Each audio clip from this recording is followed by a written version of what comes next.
She said, "I cheated because you stopped making me feel special." I replied, "Let me make this special then."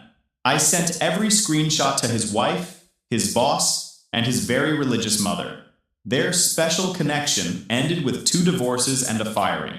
All right, Reddit, buckle up because this one's a doozy. My now ex-wife hit me with the "you stopped making me feel special" line after I caught her cheating, and I decided to show her exactly what special looks like. Spoiler alert, it involved a lot of screenshots and a very awkward Sunday church service for someone's mother. I'm 34, name's Kevin. I work as an operations analyst for a manufacturing company here in Tennessee. Yeah, not exactly the most glamorous job, but I'm good at it. Numbers make sense to me. Spreadsheets don't lie. People, on the other hand, apparently do. A lot. Before I get into the story, let me give you some background so you understand how I got here. I grew up in a small town about 2 hours outside Nashville. Dad was an electrician, mom worked at the county clerk's office, blue-collar family through and through. They taught me the value of hard work, keeping your word, and treating people right. Been married 37 years now and still hold hands when they walk through the grocery store. That was my model for what marriage looked like. I moved to the city for college, got a degree in business administration with a focus on operations management. Graduated without too much debt because I worked part-time at a hardware store and lived like a monk for 4 years. Got my first job at a small company doing inventory analysis. Worked my way up, eventually landed at my current company about 6 years ago. Nothing flashy, but steady. I met my ex-wife Brittany back in 2017 at a mutual friend's wedding. She was a bridesmaid, I was there because my college roommate was the groom. Classic setup, right? The reception was at this converted barn outside the city. String lights everywhere. One of those rustic weddings that costs way more than it looks. She had this infectious laugh and these green eyes that made you forget whatever you were saying mid-sentence. We got stuck next to each other during dinner because someone messed up the seating chart. By the end of the night, we talked for 4 hours straight, and I'd forgotten to eat half my meal. We exchanged numbers, and the rest was supposed to be history. Brittany worked as an office manager at a dental practice. Organized, detail-oriented, always had her calendar color-coded. She kept lists for everything. Grocery lists, weekend activity lists, 5-year goal lists. On paper, we were perfect for each other. 2 people who liked structure, planned ahead, and actually showed up when we said we would. Our first date was dinner at a restaurant downtown. Nothing fancy, but nice enough that I wore a button-down shirt and actually ironed it. She showed up in this blue dress that matched her eyes, and I remember thinking I needed to not mess this up. We talked until the staff started putting chairs on tables. She laughed at my terrible jokes and didn't check her phone once the entire night. After dating for 2 years, I proposed. Nothing crazy fancy, just a nice dinner at her favorite Italian place and a ring I'd saved up for over 8 months. It was a little restaurant called Lucia's that she'd been going to since she was a kid. Her parents' anniversary spot. I'd coordinated with the owner to have flowers at the table and her favorite dessert ready. She cried when I got down on one knee. Happy tears, or so I thought. Said yes before I even finished asking. The whole restaurant clapped. Her mom called me within an hour because Brittany had texted her a photo of the ring before we'd even left the parking lot. We got married in spring of 2020. Yeah, right before everything went sideways with the world. Our original plan was this big wedding at a venue her parents had helped us put a deposit on. 150 guests, full catering, live band. All of it got canceled when everything shut down. Instead, we had a small ceremony in her parents' backyard. 20 people total, her uncle officiating because he got ordained online. Her mom cried anyway, said it was more beautiful than any ballroom could have been. My dad gave a toast about finding your person and holding on tight. I believed every word. Our honeymoon got postponed 3 times before we finally made it to the Smoky Mountains for a long weekend. Not exactly the Maldives, but we were together, and that's what mattered. Rented a cabin with a hot tub and a view of the mountains. Spent 3 days hiking, cooking together, and pretending the rest of the world didn't exist. At least I thought it mattered. Our first couple years of marriage were good. Really good, actually. We bought a small house in the suburbs. Nothing fancy, but it was ours. 3 bedrooms, a decent backyard, a garage where I set up my little workshop for fixing things. The house was built in the 80s and needed some work, which I actually liked. Gave me projects. I'm the kind of guy who likes working with his hands when I'm not staring at spreadsheets. Something about turning raw materials into something useful hits different than analyzing numbers all day. I built us a nice deck that first summer, stained it myself over a long weekend, refinished the hardwood floors in the living room and hallway, renting a sander and watching YouTube tutorials until I got it right. Even made Brittany this custom bookshelf for her romance novels. Floor-to-ceiling job with adjustable shelves and those little library lights at the top. Took me 2 months of weekends, but the look on her face when I unveiled it made it worthwhile. She always had her nose in one of those books. Historical romance, contemporary romance, paranormal romance. Stacks of them everywhere. Kindle overflowing with digital copies too. She'd stay up late reading while I fell asleep next to her. The glow of her tablet the last thing I'd see before passing out. I used to tease her about it. Said her expectations were being ruined by all those perfect fictional men. Those dukes and billionaires and firefighters who always knew exactly the right thing to say. She'd laugh and say, I was better than any book boyfriend, because I was real. Should have seen the foreshadowing there, I guess. She was literally telling me that reality couldn't compete with fantasy. Around year 3, things started shifting. Nothing dramatic at first, just small stuff that I noticed but didn't dwell on. The way she'd sigh when I suggested staying in on weekends. How she started criticizing things that never bothered her before. Like how I loaded the dishwasher or folded towels. She started staying later at work because apparently the dental practice was expanding. New dentists joined the team. Bigger patient load. More responsibilities for her. Made sense on the surface. She'd always been ambitious about her career. Talked about eventually becoming the practice manager when the current one retired. His name was Brandon. Dr. Brandon Mitchell. Divorced, mid-30s, apparently had a smile that put patients at ease, according to the practice's website. He'd bought into the practice as a junior partner about 2 years ago, investing some family money to secure his position.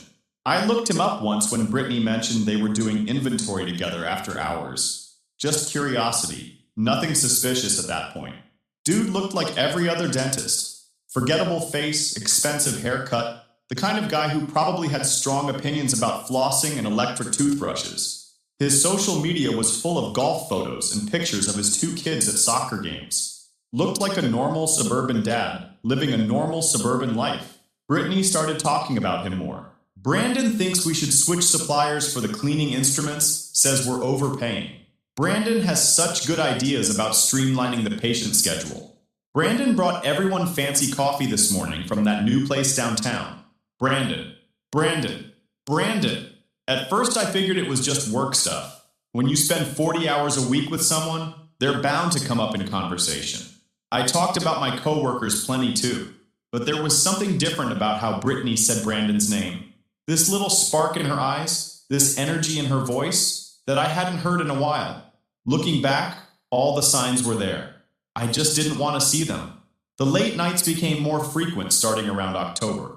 Brittany would text saying she was staying to help with some project or crisis. Emergency with the scheduling software. Insurance paperwork that needed filing before a deadline. Always something that required her specifically and couldn't wait until morning. I didn't question it at first. She'd been wanting more responsibility at work. And here it was. I told myself I should be supportive, not paranoid. The last thing I wanted was to be one of those controlling husbands who needed to know their wife's location every second. The phone started getting guarded. Nothing obvious like hiding it when I walked in, but more like always having it face down on the table, always taking it to the bathroom, even for short trips, always having it charged and nearby, even when she used to leave it in her purse all evening. I noticed she'd changed her lock screen from a photo of us to some generic landscape. When I asked about it, she said she was just trying something new. Little things that wouldn't mean anything in isolation but started forming a pattern. Then came the girls' nights that suddenly required her to stay out until 2 a.m. Brittany never used to be a night owl. Woman was usually yawning by 10 p.m. and asleep by 11. Our running joke was that she was secretly 80 years old because she'd rather be home in pajamas than at any party. But now she had all this new energy for her friends, apparently. Every Friday or Saturday, there was some dinner or gathering, or event she just couldn't miss. She'd come home flushed and happy in a way she hadn't been with me in months. Her friends confirmed some of these outings when I asked casually, which made me feel guilty for suspecting anything. Her best friend Maria mentioned they'd had dinner last Friday, which matched what Brittany had told me. But something still felt off. Here's the thing about being an analyst. You notice patterns. That's literally my job. I track data, spot anomalies, identify trends that other people miss. I spend 40 hours a week looking at spreadsheets and finding the story the numbers are telling. And the trend in my marriage was starting to look pretty concerning. She stopped initiating physical intimacy entirely. When I'd try, she was always tired or not in the mood or had a headache. We went from a healthy married couple to roommates sharing a bed. I'd reach for her at night and she'd roll away, mumbling about needing sleep. The romance novels stopped appearing. For a woman who used to buy 3 or 4 a week, suddenly she hadn't purchased a new one in months. The bookshelf I'd built her sat there collecting dust. When I asked if she wanted to go to that bookstore she loved, she said she was taking a break from reading. That probably should have been the biggest red flag of all. Brittany without a romance novel was like me without spreadsheets. It just wasn't who she was. Unless she was getting her romance fix somewhere else now. I started paying closer attention. Checked the credit card statements, which I'd never done before beyond making sure nothing fraudulent was happening. Found charges at restaurants I'd never heard of. A spa day that she'd never mentioned. Purchases at clothing stores that didn't result in any new clothes I'd seen. The worst was the hotel charge. $163 at a place called the Madison Inn.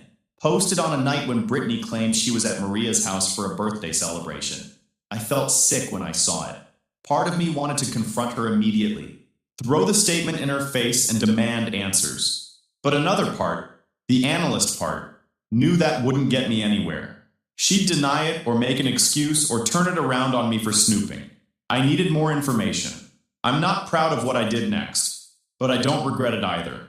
We had a family phone plan, one of those deals where you get a discount for multiple lines. As the account holder, I had access to detailed records, call logs, text records, data usage. I could see who she was communicating with even if I couldn't read the content. The number that came up most frequently wasn't Maria or her mom or anyone I recognized. It was the dental practice's main line, which made sense for work stuff. But there was another number that appeared dozens of times over the past month.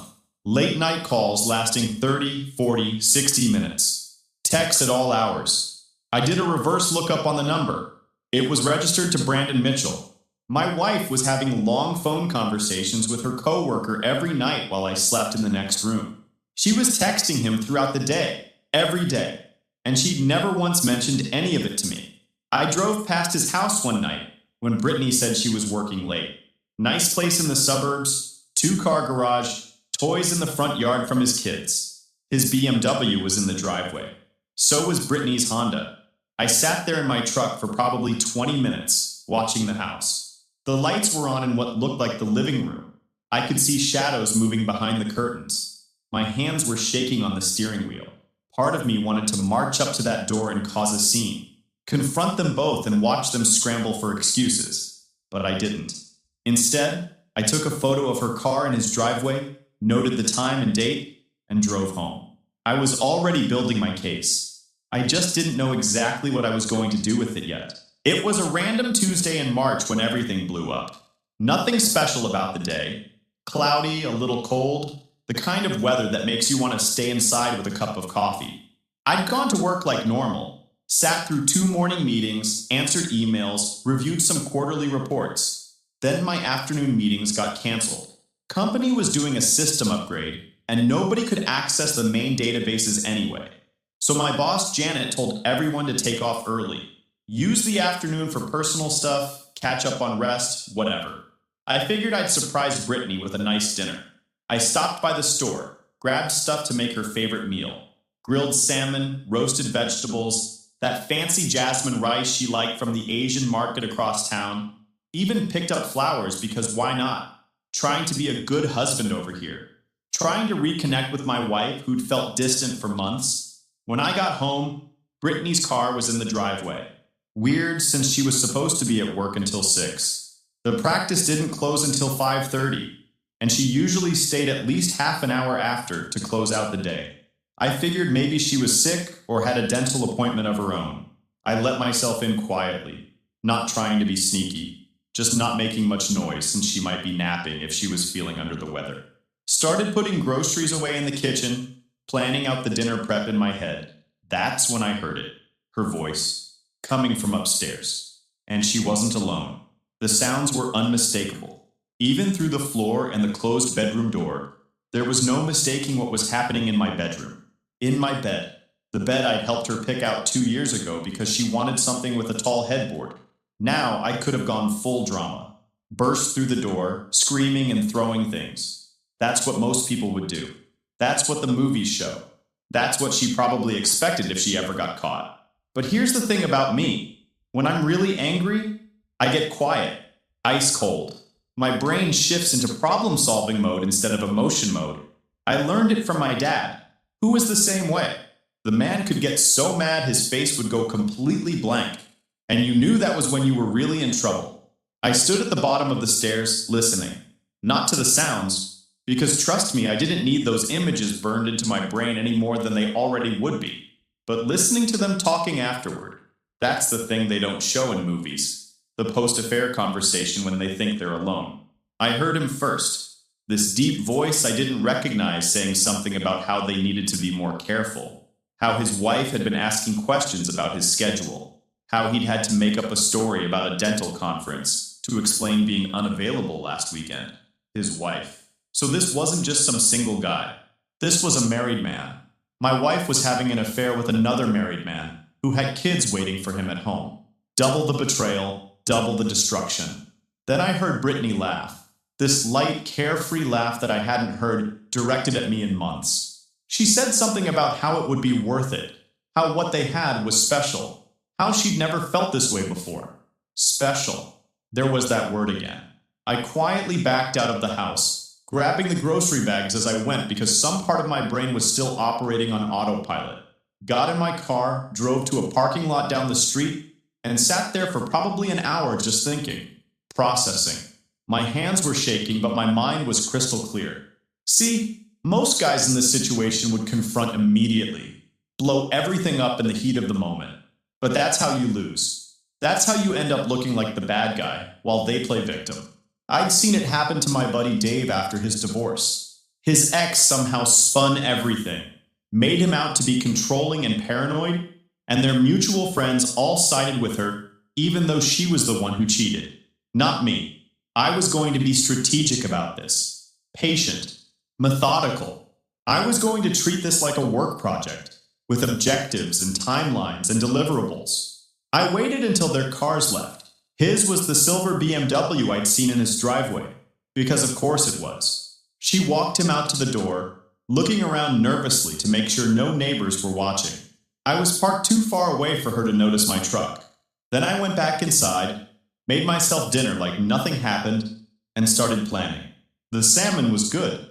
The irony of eating a romantic dinner alone while plotting the destruction of my marriage wasn't lost on me. First thing I did was create a new email account. Something generic that couldn't be traced back to me easily. Then I started researching, learning everything I could about documentation and evidence. I set up cloud backup on our shared devices that Brittany didn't know about.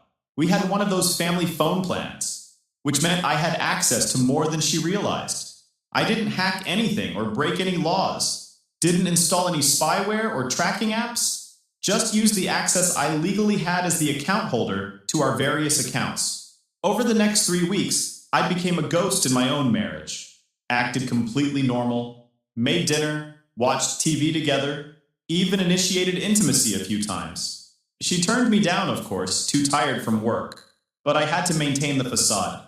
Any sudden change in behavior would tip her off that I knew. I needed her comfortable, complacent. Every night after she fell asleep, I'd stay up building my case. Screenshots of text messages that synced to our cloud storage. Photos she'd taken and thought she'd deleted, but hadn't realized were backed up automatically. Calendar entries for dentist appointment that happened way too often for someone with perfect teeth. The text messages were the worst to read. All those little pet names and inside jokes and promises for the future. How they talked about me. This clueless husband who worked too much and didn't appreciate what he had. Brandon calling me boring. Brittany agreeing. They'd been planning trips together. A weekend getaway to a coastal town next month. Timing it for when I had a work conference so I wouldn't notice her absence. Talked about eventually being together for real, once they figured out how to leave their spouses without losing everything. Credit card statements showed hotel charges she'd hidden in her personal spending category that I'd agreed not to question. Turns out trusting your spouse with financial privacy just makes it easier for them to hide things from you. I found out more about Brandon Mitchell, too. The guy was Brandon Mitchell, divorced my foot. He was very much still married. Wife named Patricia, 2 kids aged 8 and 5. A nice house in the suburbs that they'd bought together after his first practice failed, and he had to start over. And get this, his mother was some kind of church elder at one of those big evangelical congregations on the other side of town. One of those mega churches with a coffee shop in the lobby and screens bigger than movie theaters. She led the women's ministry and was constantly posting inspirational content about faith and family values. I found Patricia's social media pretty easily. Woman was constantly posting about her blessed life, her wonderful husband, their perfect little family. Photos from church functions where Brandon stood there in his pressed shirt looking like Father of the Year. Kids' soccer games where he played the devoted dad. Date nights with Patricia where they smiled for the camera like everything was fine. The cognitive dissonance was incredible. This man was living a complete double life, and neither his wife nor his church community had any idea. Dr. William Foster was the senior dentist who owned most of the practice, the one who'd brought Brandon in as a junior partner. 70 years old, built his practice from nothing over 40 years, pillar of the professional community. I found interviews where he talked about integrity being the cornerstone of his business, how he'd never compromised his values in 4 decades of practice. How he'd rather close down than work with people who didn't share his ethics. The pieces were all there. I just had to decide how to arrange them. I picked a Friday evening to confront Brittany. Strategic timing. I'd learned from tracking their messages that Brandon's wife, Patricia, was taking the kids to her mother's for the weekend, which meant Brandon and Brittany would be meeting up, which meant she'd come home flushed and happy from her little rendezvous. She walked in around 8:30, later than she'd said, looking tired but satisfied. That post-affair glow that made my stomach turn now that I knew what it meant. She'd stopped for coffee on the way home, holding a cup from some fancy place that I knew Brandon liked. Started chatting about her stressful day, like nothing was wrong. The practice had been busy, lots of patients. She was so exhausted. I nodded along, asked follow-up questions, let her tell her lies. Every word was another nail in the coffin. I'd set up my laptop on the coffee table, the folder of evidence already pulled up but minimized. When she went to use the bathroom, I got it ready. She came back and sat next to me on the couch, curling up like she used to when we were dating. For a second, I felt a pang of something. Nostalgia, maybe, or grief for what we used to have. Then I remembered the texts where she laughed about how clueless I was, and the feeling passed. I turned the laptop toward her and opened the folder. Didn't say anything at first. Just let her see the screenshots arranged by date. 3 months of documented betrayal, organized chronologically like one of my work reports. I still remember the exact moment her face changed. That split second when recognition dawned and she realized I knew. Watched the color drain right out of her cheeks. Her mouth opened, but nothing came out. I showed her everything.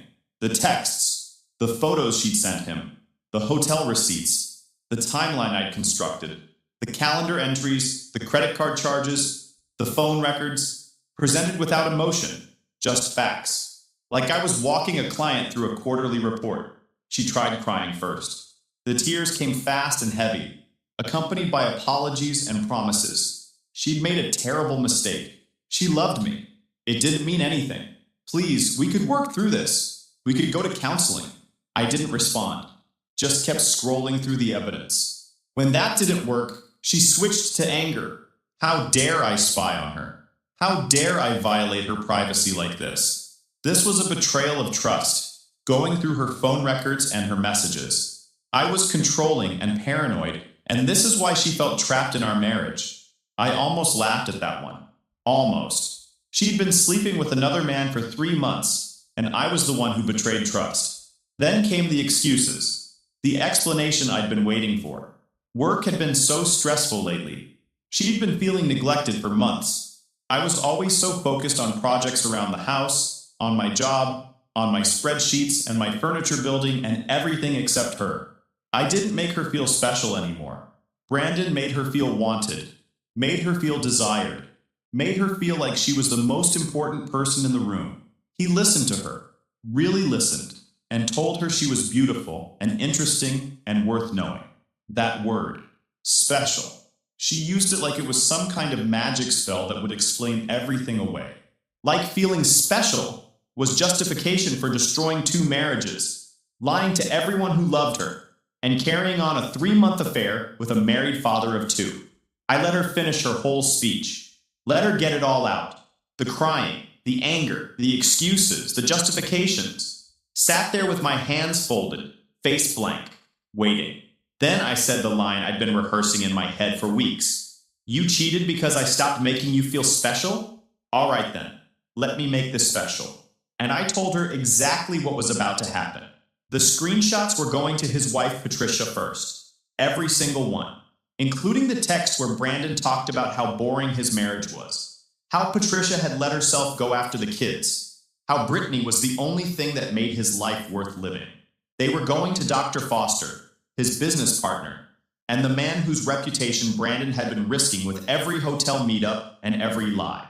The practice's ethics policy was explicit about relationships between supervisors and direct reports. Brandon was Brittany's superior. This wasn't just an affair, it was a liability. And they were going to his mother, the church elder, the woman who'd raised him in the faith and bragged about her son, the successful dentist on social media every other week.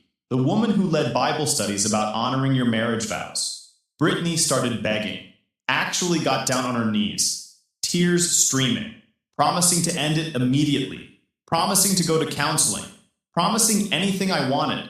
She said I was going to ruin lives, that I was being cruel, that there were innocent kids involved who didn't deserve this. I reminded her that she should have thought about those kids before she decided to sleep with their father for 3 months. I didn't create this situation. I was just making sure everyone involved had the same information she denied them. The same truth she'd been happy to keep hidden as long as it served her. She begged me to at least leave his mother out of it. Said his family would be destroyed. His relationship with his kids. Everything. As if those things weren't already destroyed the moment Brandon decided to cheat on his wife. That night, I slept in the guest room. The next morning, I filed for divorce. Tennessee doesn't require you to prove fault, but I had documentation anyway. My lawyer, this old family attorney my dad had used for years, nearly fell out of his chair when he saw how organized everything was. He said in 30 years of family law, he'd never seen a client come in with a more comprehensive evidence package.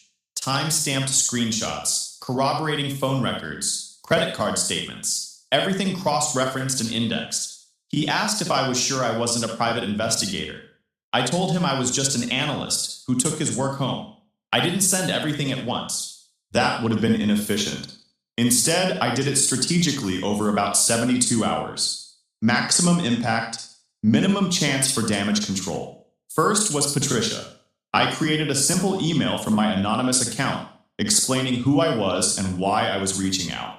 Attached the most damaging evidence. Screenshots of texts where Brandon called her boring and said he'd made a mistake marrying her.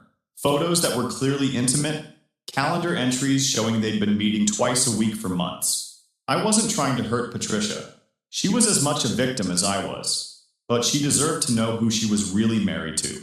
She deserved to make informed decisions about her own life instead of living in a fantasy Brandon had constructed. Her response came within hours. A simple thank you and a request for any additional evidence I had. I sent her everything. She was building her own case now, and I was happy to provide ammunition. Next was Dr. Foster. Professional email, professional tone. I explained that I was reaching out regarding one of his partners, because I believed he'd want to know about conduct that could affect his practice. I included evidence showing the affair had happened partially during work hours, using work resources, and with an employee Brandon directly supervised. The power dynamic alone was enough to be concerning. But there was more. They'd used the practice's supply closet at least once, according to a text I'd found.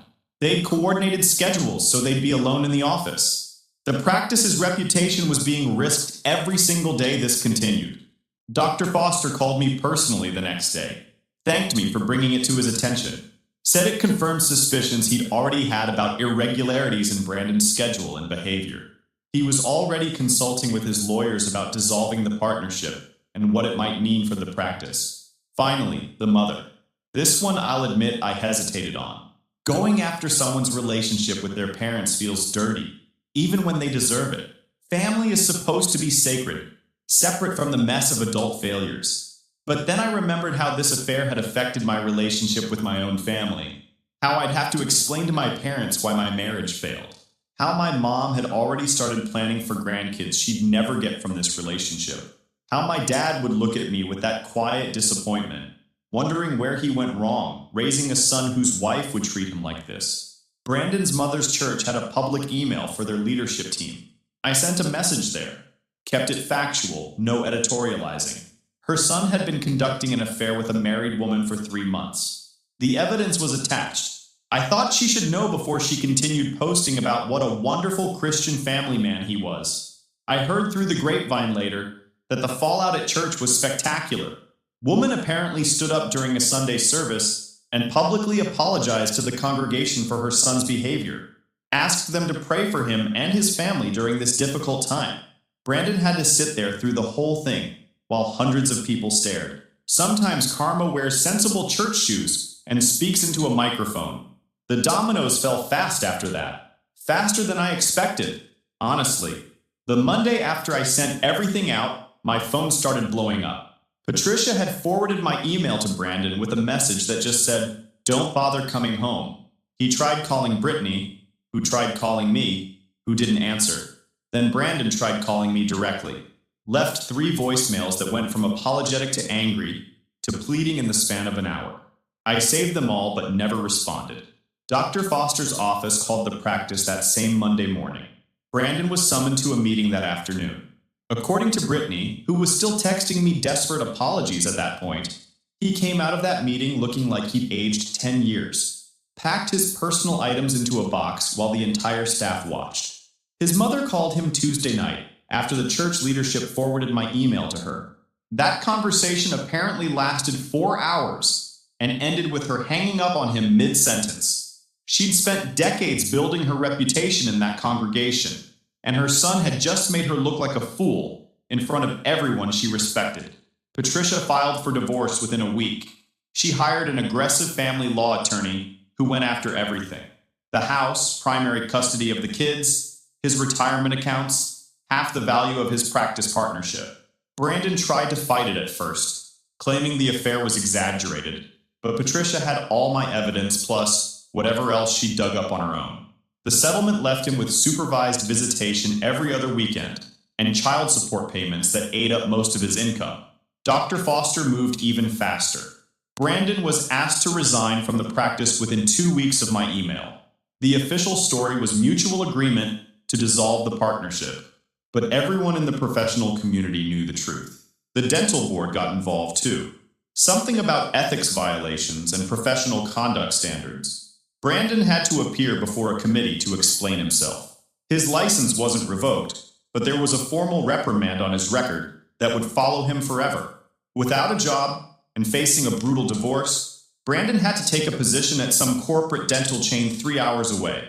One of those places that treats patients like numbers and burns through dentists like disposable gloves. He went from junior partner at a respected practice to hourly employee at a tooth factory, making a fraction of what he used to, living in a 1-bedroom apartment while Patricia kept the house. His relationship with his mother never recovered. She apparently refused to speak to him for 6 months after the church incident. When they finally did reconnect, things were permanently different. No more proud posts about her successful son, no more family photos at church functions, just awkward holiday dinners where everyone pretended things were normal. Brittany and Brandon tried to make it work for about 4 months after everything collapsed. I guess they figured if they'd blown up their lives for each other, they might as well give it a shot. She'd drive 3 hours to see him on weekends, staying in his cramped apartment that smelled like fast food and regret. They'd talk about starting fresh somewhere new, maybe moving to another state where nobody knew their history. It didn't last. Turns out relationships built on lies in hotel rooms don't translate well to real life. The excitement was gone once there was nothing to hide. He resented her for being part of why he lost everything.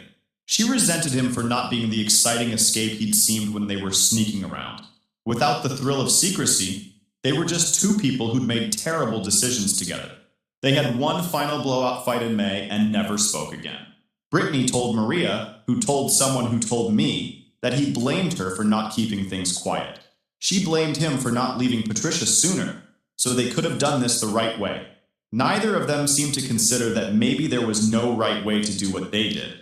My divorce from Brittany finalized in August. Tennessee is an equitable distribution state, so we split assets based on circumstances. She wanted the house but couldn't qualify for refinancing on her own income.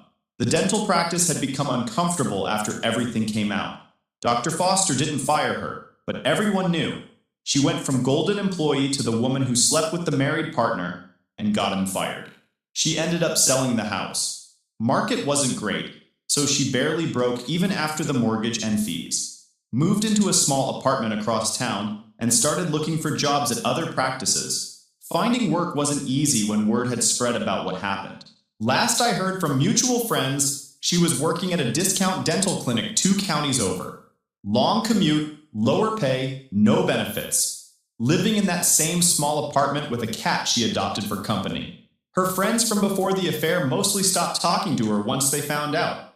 Maria, her best friend who'd unknowingly provided alibis, was particularly upset about being used that way. As for me, I moved into a decent apartment closer to work, threw myself into the job, and ended up getting promoted about 8 months later. Senior operations analyst with a small team under me. The extra money went straight into savings. Guys, we are so close to hit 100,000 subscribers on this channel. If you are not subscribed to the channel, please consider subscribing. It really helps hit that 100,000 mark. Thanks for making this dream come true. She's a doctor. You're just worthless, my dad told me in front of everyone. Now she folds hoodies at retail, and they're living in a 2-bedroom with no AC while I'm thriving. Hey Reddit, you ever grow up in a family where one kid is treated like royalty and the other like the help? That was my life. My sister Kara, 29 female, could do no wrong. Straight A doctor, family pride, center of every conversation. Me Raphael, year me Yeti male, apparently just the spare. I kept my head down, built my life, stayed out of their mess. But when things started falling apart on their end, guess who they came running to? What they didn't expect was that I'd finally stopped playing along. And what came next? Yeah, they earned every second of it. Growing up, I thought family was supposed to mean support, love, that kind of cheesy sitcom nonsense. Turns out in my house it meant worship Kara and shut up about it. Kara, my older sister, the golden child, future of the family, was apparently sent from the heavens to show me what disappointment looks like when you live in the same house. She was 2 years older, straight A student, skipped a grade once, made the honor roll like it was a side hobby. And of course, she became a doctor.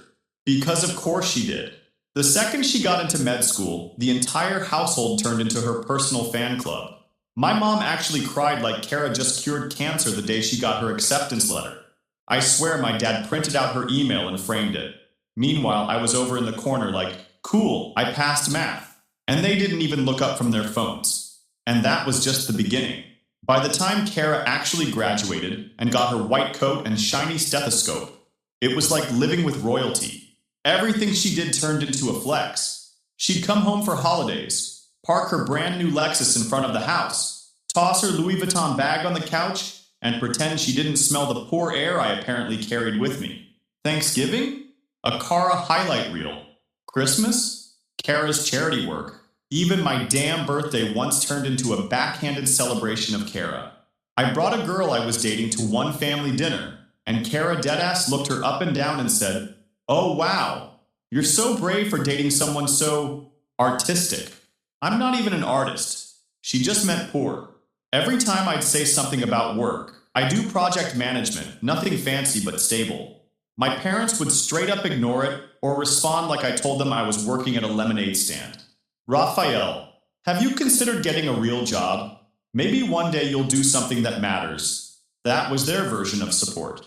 Once, and I mean once, I tried to speak up. It was after Kara got some hospital award, and we were all eating dinner at this weird, overpriced place she picked. I brought up a project I had just wrapped at work, trying to get maybe 5% of the room's attention for 30 seconds.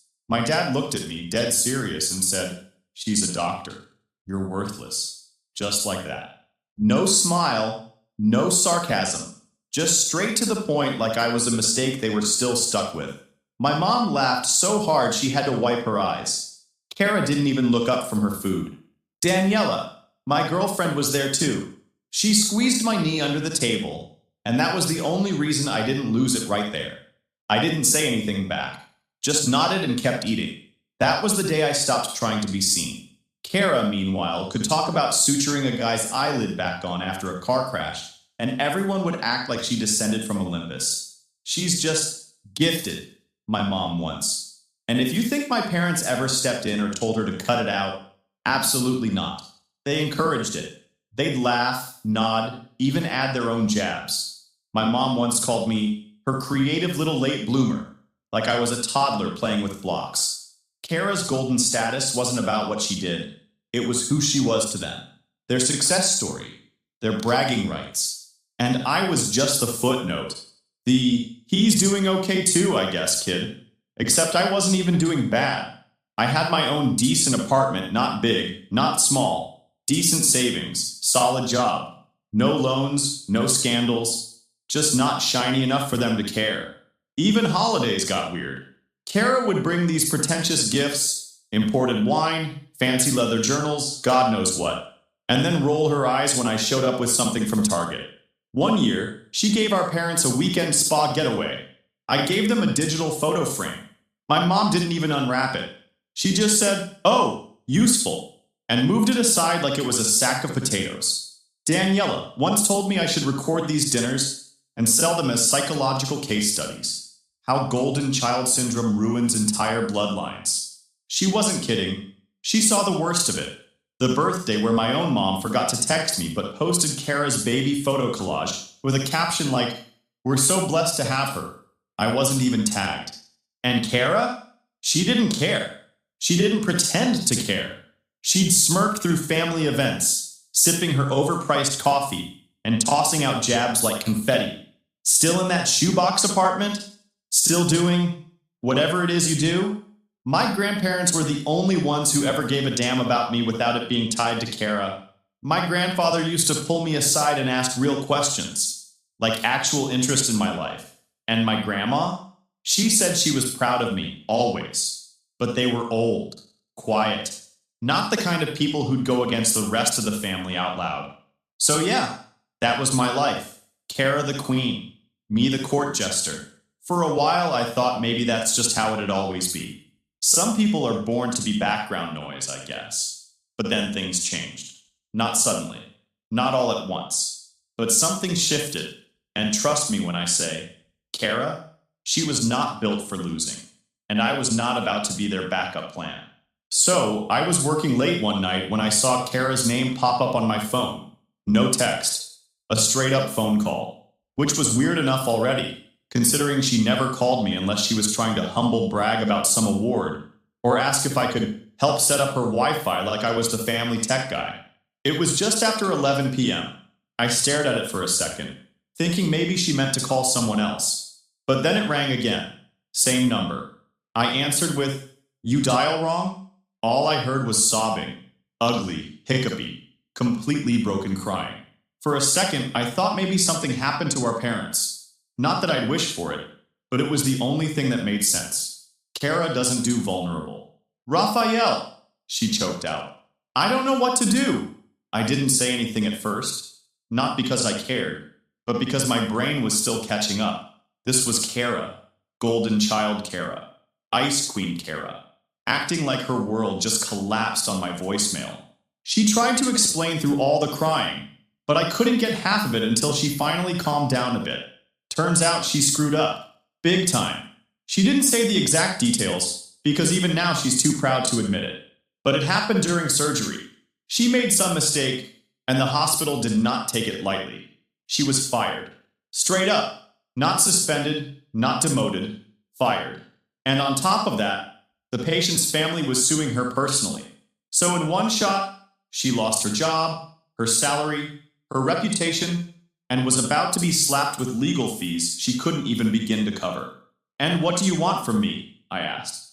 Not sarcastic, just straight. I don't know, more sobbing. "I don't have anywhere else to go. I should have said no right then. Shut it down and gone to bed. But instead, like an idiot, I said, 'You need a place to stay?' 'Yes,' she whispered. 'Just for a little, just until I figure it out.' So yeah, I said okay. I told her she could crash in the guest room at my place. No money, no loans, just a roof temporarily. I made that part very clear. And I wasn't doing it because I forgave her, or because I felt sorry. Honestly, I was just curious. I wanted to see how far she'd actually fallen. It was the same kind of sick curiosity people get when they see a car wreck and slow down. She showed up the next afternoon. Kara, who used to walk into family dinners, like she was being photographed for a magazine, now looked like she'd been hit by a bus. Hair messy, sweatpants 2 sizes too big, dragging 2 suitcases and a duffel bag behind her, like she'd just escaped a burning building. She barely said a word when I opened the door. Just mumbled a thank you and walked in like she wasn't sure if this was real. Daniela was in the kitchen when Kara arrived, and the look on her face? Man, if looks could launch missiles, we'd have been vaporized.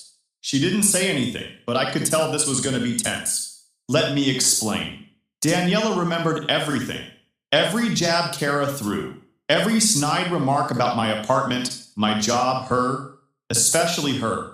Kara once made fun of Daniela's job during a family BBQ. Said something about wasting time working at a startup that'll fold in 6 months. It didn't. Daniela's doing fine. But yeah, it stuck. So yeah, they were not off to a friendly start.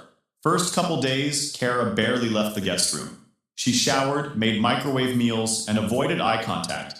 She wouldn't even sit with us during dinner. It was weird, like she was trying to disappear into the drywall. I didn't push. Let her stew. Then the calls from my parents started. First it was my mom, pretending to check in like she didn't know Kara was staying here. Real sugary tone, asking how I was doing, if I was eating enough, if I was holding up, whatever that means. She didn't say thank you, not once. Not even a fake one. Then came my dad, and he dropped the act completely. "Look, your sister's going through a hard time," he said like I hadn't already figured that out. "We're all trying to help her, Raphael. It'd mean a lot if you could, contribute." Contribute? Money-wise? There it was. See, apparently, they had already burned through their own savings trying to support Kara. Rent, lawyers, bills. Which is funny, because last time I needed help with a used car payment, they told me to be a man and figure it out. So now, all of a sudden, I'm supposed to become the backup fund for the family golden child? Nope. I told him straight, I can give her a room and that's very generous of me. But that's it. I'm not paying for her lawsuit. He got quiet, then tried the guilt trip route. Said things like, "We're family," and "Kara gave so much to this family," and my personal favorite, "Don't you want to step up for once?" I hung up. Things started getting weird after that. Kara got nosy. She'd ask questions that didn't really fit. Like, "Are you still working on that big contract thing?" Or, "You still doing those side projects, right?" Stuff that seemed harmless at first, but then I caught her looking through my mail. My bank statements. Left out on the counter? Sure. But still, she was snooping. Then one day I walked in and heard her on the phone. Didn't mean to eavesdrop, but her voice carried through the hallway. She was talking to Mom. "I think he has more than he lets on," she was saying. "I don't know yet, but I'll figure it out." That was it. That's all I needed to hear. I didn't say anything that night, or the next. I waited, watched. I checked my accounts, set up alerts, changed a few passwords, moved some savings out of my main. Something about her face had shifted. She wasn't just desperate. She was calculating. Like she thought she could manipulate her way through this, just like she always had. But I wasn't the same Raphael anymore. And this time, I wasn't going to let them use me. She thought she was playing chess. She had no clue I was 3 moves ahead. Anyways, she started being nice. That's how I knew something was off. Kara wasn't the kind of person who apologized or suddenly found kindness in her bones. But 3 days after that weird phone call I overheard, the one where she told our mom he has more than he lets on, she came out of the guest room with her hair brushed and a polite little smile like nothing had ever happened. "Hey," she said one morning, "I made eggs." She'd never cooked for me in her life. She slid the plate in front of me like we were suddenly roommates on good terms. Sat across from me like she didn't spend the last decade looking at me like I was gum stuck to her Jimmy Choos. I just nodded and ate in silence. Next couple of days, she kept it going, asking how my work was going, dropping weirdly timed compliments, laughing a little too hard when I said something barely funny. "You've always been smart, Raphael. You just don't show it off like some people." "Oh, so now I'm smart." I didn't bite, just kept things neutral. Let her talk. Then she started asking the kind of questions that weren't about bonding. "You ever think of moving into a bigger place? Your job still pays well, right? You're good with savings, huh? Like budgeting and all that?" I gave her the flattest responses I could manage. It was subtle the way she did it, like she was trying not to sound too interested. But I've dealt with recruiters, sales reps, ex-girlfriends who wanted just one more conversation. I know when someone's trying to pull info. She was looking for an opening, a weakness, something she could tap into. Daniela noticed it too. One night after Kara had gone back to the guest room, she closed the bedroom door and turned to me. "She's sniffing around your money," she said flat out. "You see it, right?" I nodded. "She's got that look. Like when she used to ask if you wanted to split a gift for Mom's birthday, and then took credit for the whole thing." I chuckled a little. "I'm not giving her anything." "Good. Because if you do, I'm breaking up with you and I will move out. And take the air fryer." "Fair." But I wasn't planning to hand over a single cent. Still, I needed to know how deep this thing went. So I waited. A couple days later, I came home early from work. Normally, I text ahead, but this time I didn't.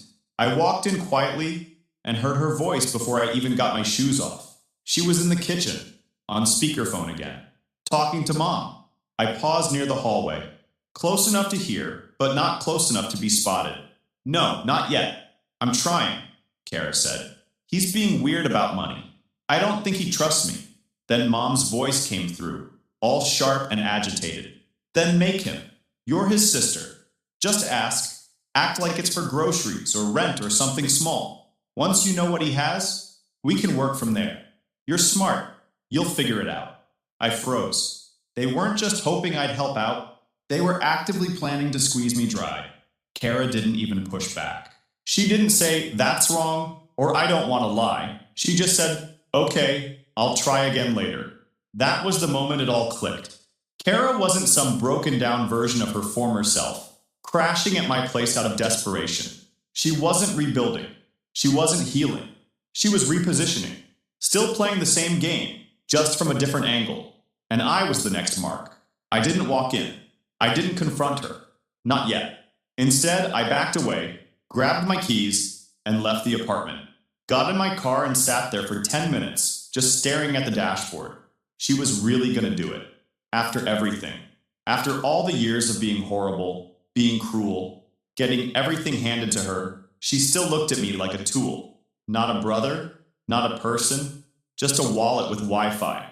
I went back inside like nothing happened. She smiled when she saw me, said something fake like, "Hey, you're home early." "Yeah," I said. "Slow day." She went back to the guest room, closed the door, probably started brainstorming new strategies. I walked into my room, locked the door behind me, and opened my laptop. First, I called my bank and told them I wanted alerts for everything. Withdrawals, logins, transfers, even cashback rewards, I didn't care. Then I started setting up something else. A test. I wasn't just going to block her. I was going to catch her. And when I did, she wasn't going to cry her way out of it. She thought I was still the quiet little brother, sitting in her shadow and happy to get scraps. But I've been patient for years. She messed with the wrong worthless sibling. I gave her one more week. Not because I felt bad. I just wanted to see if she'd actually do it. If she was really going to steal from me, if she'd crossed that line, I needed her to prove it. So I set the bait. I picked one of my smaller side accounts. Nothing major. Just a few hundreds I kept around from an old freelance gig. Mostly untouched, not connected to my main banking. I logged into it on my tablet and left it sitting out in the kitchen, screen open, like I'd forgotten to close it. On it, a simple transfer page, pre-filled with $750, ready to send. I even added a sticky note on the case that said, "Need to move this?" Something vague and stupid, like I'd left it for myself and forgot. That same morning, I left for work around 9 a.m., except I didn't go anywhere. I walked around the block, came in through the side gate, and sat in the backyard with my laptop and a signal booster. I had everything connected remotely. Screen recorder running, alerts set up. I was watching everything from the patio like a ghost. At 9:46 a.m., the alert popped up. Login from unfamiliar device. Then 9:49 a.m., $750 transfer initiated. I pulled up the screen recording. There she was, Kara, sitting at my kitchen table, looking completely casual, like she was doing online shopping, not stealing from her own brother. She didn't even flinch. She clicked through the transfer like it was hers, confirmed the amount, hit submit, transferred $750 to her own checking account. Her name was on it. No effort to hide it. No second thought. She wiped the tablet screen down with a dish towel and walked off like nothing happened. I waited some time before going inside. She was on the couch when I came in, pretending to read some book she probably pulled off the shelf for show. She looked up and smiled, like everything was cool. "Hey, why are you back already? Is everything okay?" I didn't answer. I walked over, dropped a folder on the coffee table, and sat across from her. She looked down at the folder, opened it. Inside, printouts of the transfer log, screenshots, timestamps, her name, her account, her digital fingerprints all over it. Her face dropped. "What is this?" she said, already knowing. "You tell me." She stared at it, said nothing. "You stole from me, Kara." It was just sitting there. "Yeah, in my account, on my device, in my house. I didn't think you'd notice." "Oh, that makes it fine then." She stood up, crossed her arms. "It was only $750? I stood up too. "Cool. Then you can give it back, get your things, and get out." "You're seriously kicking me out? Over that? Number, I'm kicking you out because you plan to do this. Because you were on the phone with Mom last week plotting it. Because you lied to my face while you were scoping out my money like some con artist. I needed help, Raphael. You needed help? Number, you wanted to be rescued. Like always." She started to cry, but it felt hollow. Forced. She wasn't sorry. She was pissed she got caught. "You've always hated me," she said through her teeth. "Number, I just stopped pretending you were better than me." She stormed off to the guest room, slammed the door. I heard drawers opening, bags rustling. While she packed, I made the call, filed the report, uploaded the screenshots, sent over the timestamps, the video, everything. The officer said it was more than enough to press charges. Theft, unauthorized access, maybe even fraud depending on how the DA viewed it. I told him to go ahead. It didn't all happen instantly, obviously.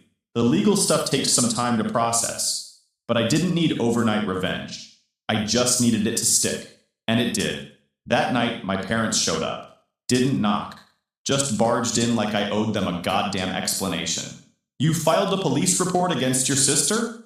My dad barked, standing in my hallway like he still had any authority over me. "Yep," I said, without even looking up. My mom shoved past him, all worked up. "What is wrong with you? She's your family. She stole from me. She made a mistake. Funny.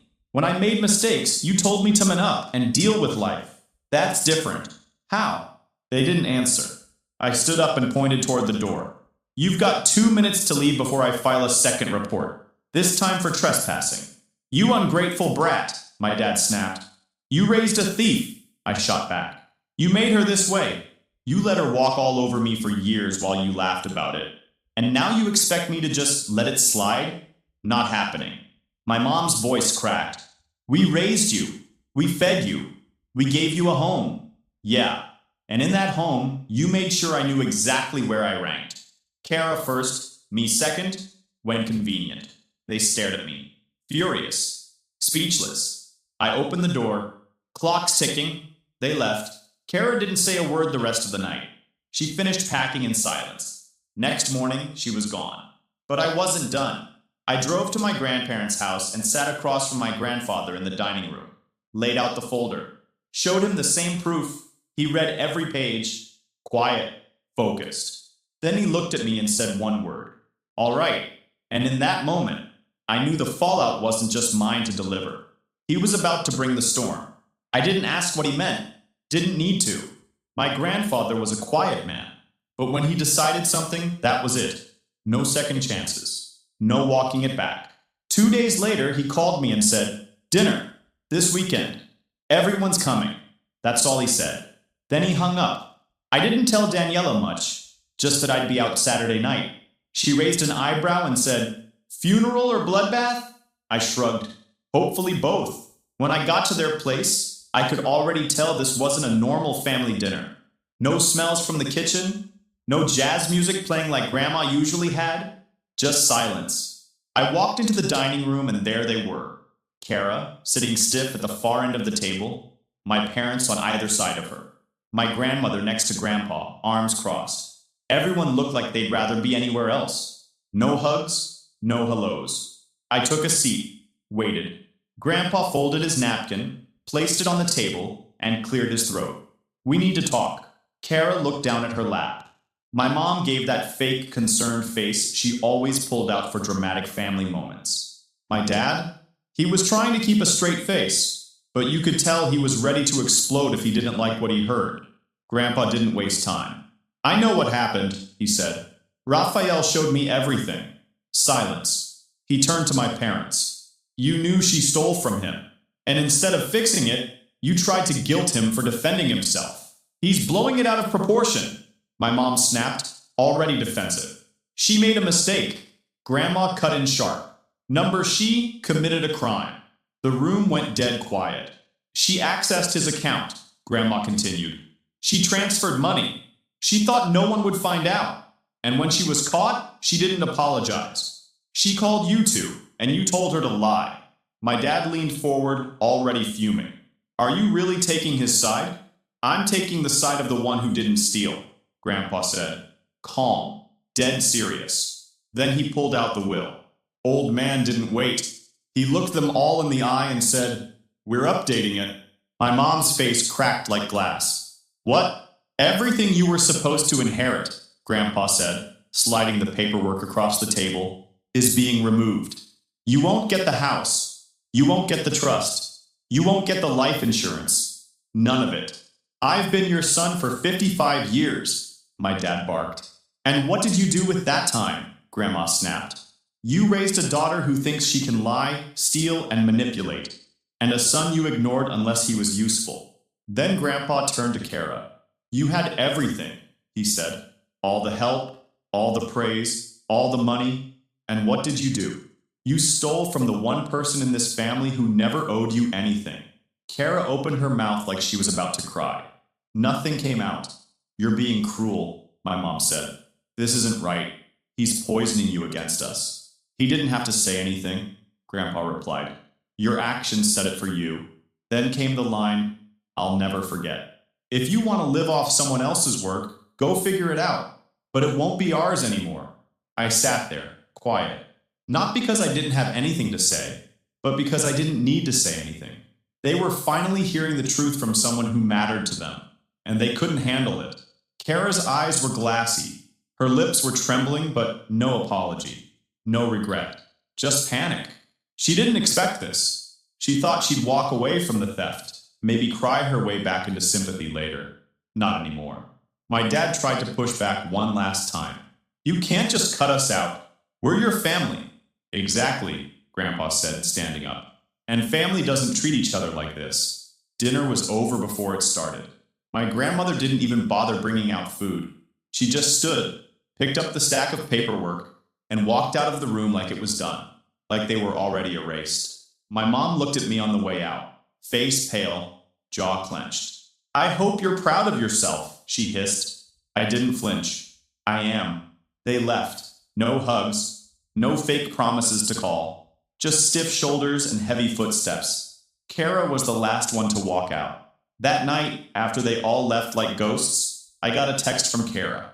First time she messaged me since the whole thing blew up. "Kara, I know things got out of hand. I didn't mean for it to end up like this. Can we just talk?" Didn't even say sorry. Just that vague, fake peace crap she always pulled when she needed something. I left it on red. The next week, I found out the update to the will was already notarized. Grandpa moved fast. He wasn't bluffing. The will was changed within days. I got a call from Grandpa's attorney just to confirm some contact info, and that was that. My parents and Kara? Cut out completely. Not a partial trim. Not a, "you'll still get something small." Just gone. Erased. It was weirdly quiet after that. No calls, no texts, no new guilt trips. At first, I figured they were regrouping, trying to come up with a new plan. Maybe soften Grandpa or turn Grandma against me. But nothing came. Then, one Monday morning, Daniela was eating cereal in the kitchen scrolling through her phone. And she went, "Holy crap! What?" She turned the screen around. A post from a local job board. It was Kara's name, clear as day. Now hiring. Seasonal floor staff. Applicant previously held medical license. I blinked. Took the phone. Read it twice. It didn't mention the charges, but it didn't have to. Everyone in our extended circles knew by now. Kara's hospital contacts dried up the second the theft report hit the system. She wasn't just unemployed. She was untouchable. The medical board had opened an inquiry into her surgical mistake, the one that got her fired in the first place. I'd heard whispers through a family cousin who worked in healthcare that it wasn't just a bad call in the OR, it was a documented screw-up, something that violated protocol. The family of the patient was pushing hard on the lawsuit. They wanted a permanent mark on her record, and last I heard, the board was likely going to revoke her license completely. Not suspend, revoke. Daniela took a sip of her coffee and said, "Well, she always said you were beneath her. Guess she finally made it down here." I laughed harder than I should have. She was working retail, not management, not even pharmacy related. Just folding t-shirts and greeting people like she didn't used to sneer at that kind of work. The girl who once mocked Daniela for working at a startup, now she was selling clearance hoodies, while pretending not to recognize old coworkers. And the parents? Their situation unraveled even faster. Remember how they used to flaunt that modest but comfortable lifestyle? Weekend brunches, trendy furniture, new electronics every year. All smoke. All of it was funded by Kara behind the scenes. Without her, they were screwed. Grandpa didn't just change the will. He also cut off their monthly support. Turns out, for years, he'd been quietly helping with certain bills. Not much, but enough to keep them from dipping into real debt. Didn't even know he was floating them until after he pulled the plug. Guess they kept that little detail quiet while calling me the useless one. But when he found out they'd been exploiting both their kids, that stopped too. Their lease? Gone. They couldn't afford the condo anymore. They downgraded hard to some cheap 2-bedroom rental in the part of town they used to whisper about like it was cursed. Moldy walls, loud neighbors, no central AC, and they had to share it with Kara because she had nowhere else to go. On top of that, they were in debt. No more luxury holidays. No more smug family dinners. No more pretending. Oh, and as for the theft charge? Yeah, that stuck too. I might have only lost $750, but the police didn't care about the amount. The evidence was airtight. Login timestamps, screen recordings, account ownership, the works. Kara got formally charged with theft by unauthorized access and digital fraud. The charges didn't land her in jail. First offense, no priors, and I didn't push for maximum punishment. But it did result in probation, fines, and a permanent mark on her record. She had to pay me back, court-ordered, plus cover court fees. And more importantly, that record destroyed any chance she had of getting hired in healthcare again. Even if the medical board hadn't taken her license, no hospital in the state would bring on someone flagged for fraud, especially one who'd stolen from her own family. So yeah, Kara's career? Done. Not paused. Not rerouted. Finished. I didn't reach out. Neither did they. But I started hearing things. One of my cousins, the only one I actually talked to, said my dad tried floating this story at a family barbecue about how Raphael turned on the family over a misunderstanding. Apparently, he made it sound like Kara had accidentally logged into my account and that I overreacted. Then my cousin asked if that's what actually happened. And my dad said something like, well, there's always two sides. Yeah, sure, there's two sides. One is reality, and the other is them. A week later, I got a letter in the mail. Not from a lawyer, from my mom. Old school, handwritten. Like that was supposed to make it more sincere. She opened it with, I don't know what we did to deserve this. Oh, I could list it out for you, Mom. 4 pages of emotional blackmail. She said Grandpa was being manipulated, that I'd let my bitterness poison the family, and that Kara was just scared and made a poor decision. She even had the nerve to write, we sacrificed so much for you. Your sister gave up weekends to study, and we were there every step of the way. Why can't you show the same loyalty? Sacrificed for me? They couldn't even tag me in a birthday post. And Kara? Giving up her weekends to study wasn't for me. It was for the white coat and the Lexus. But sure, I'm the ungrateful one.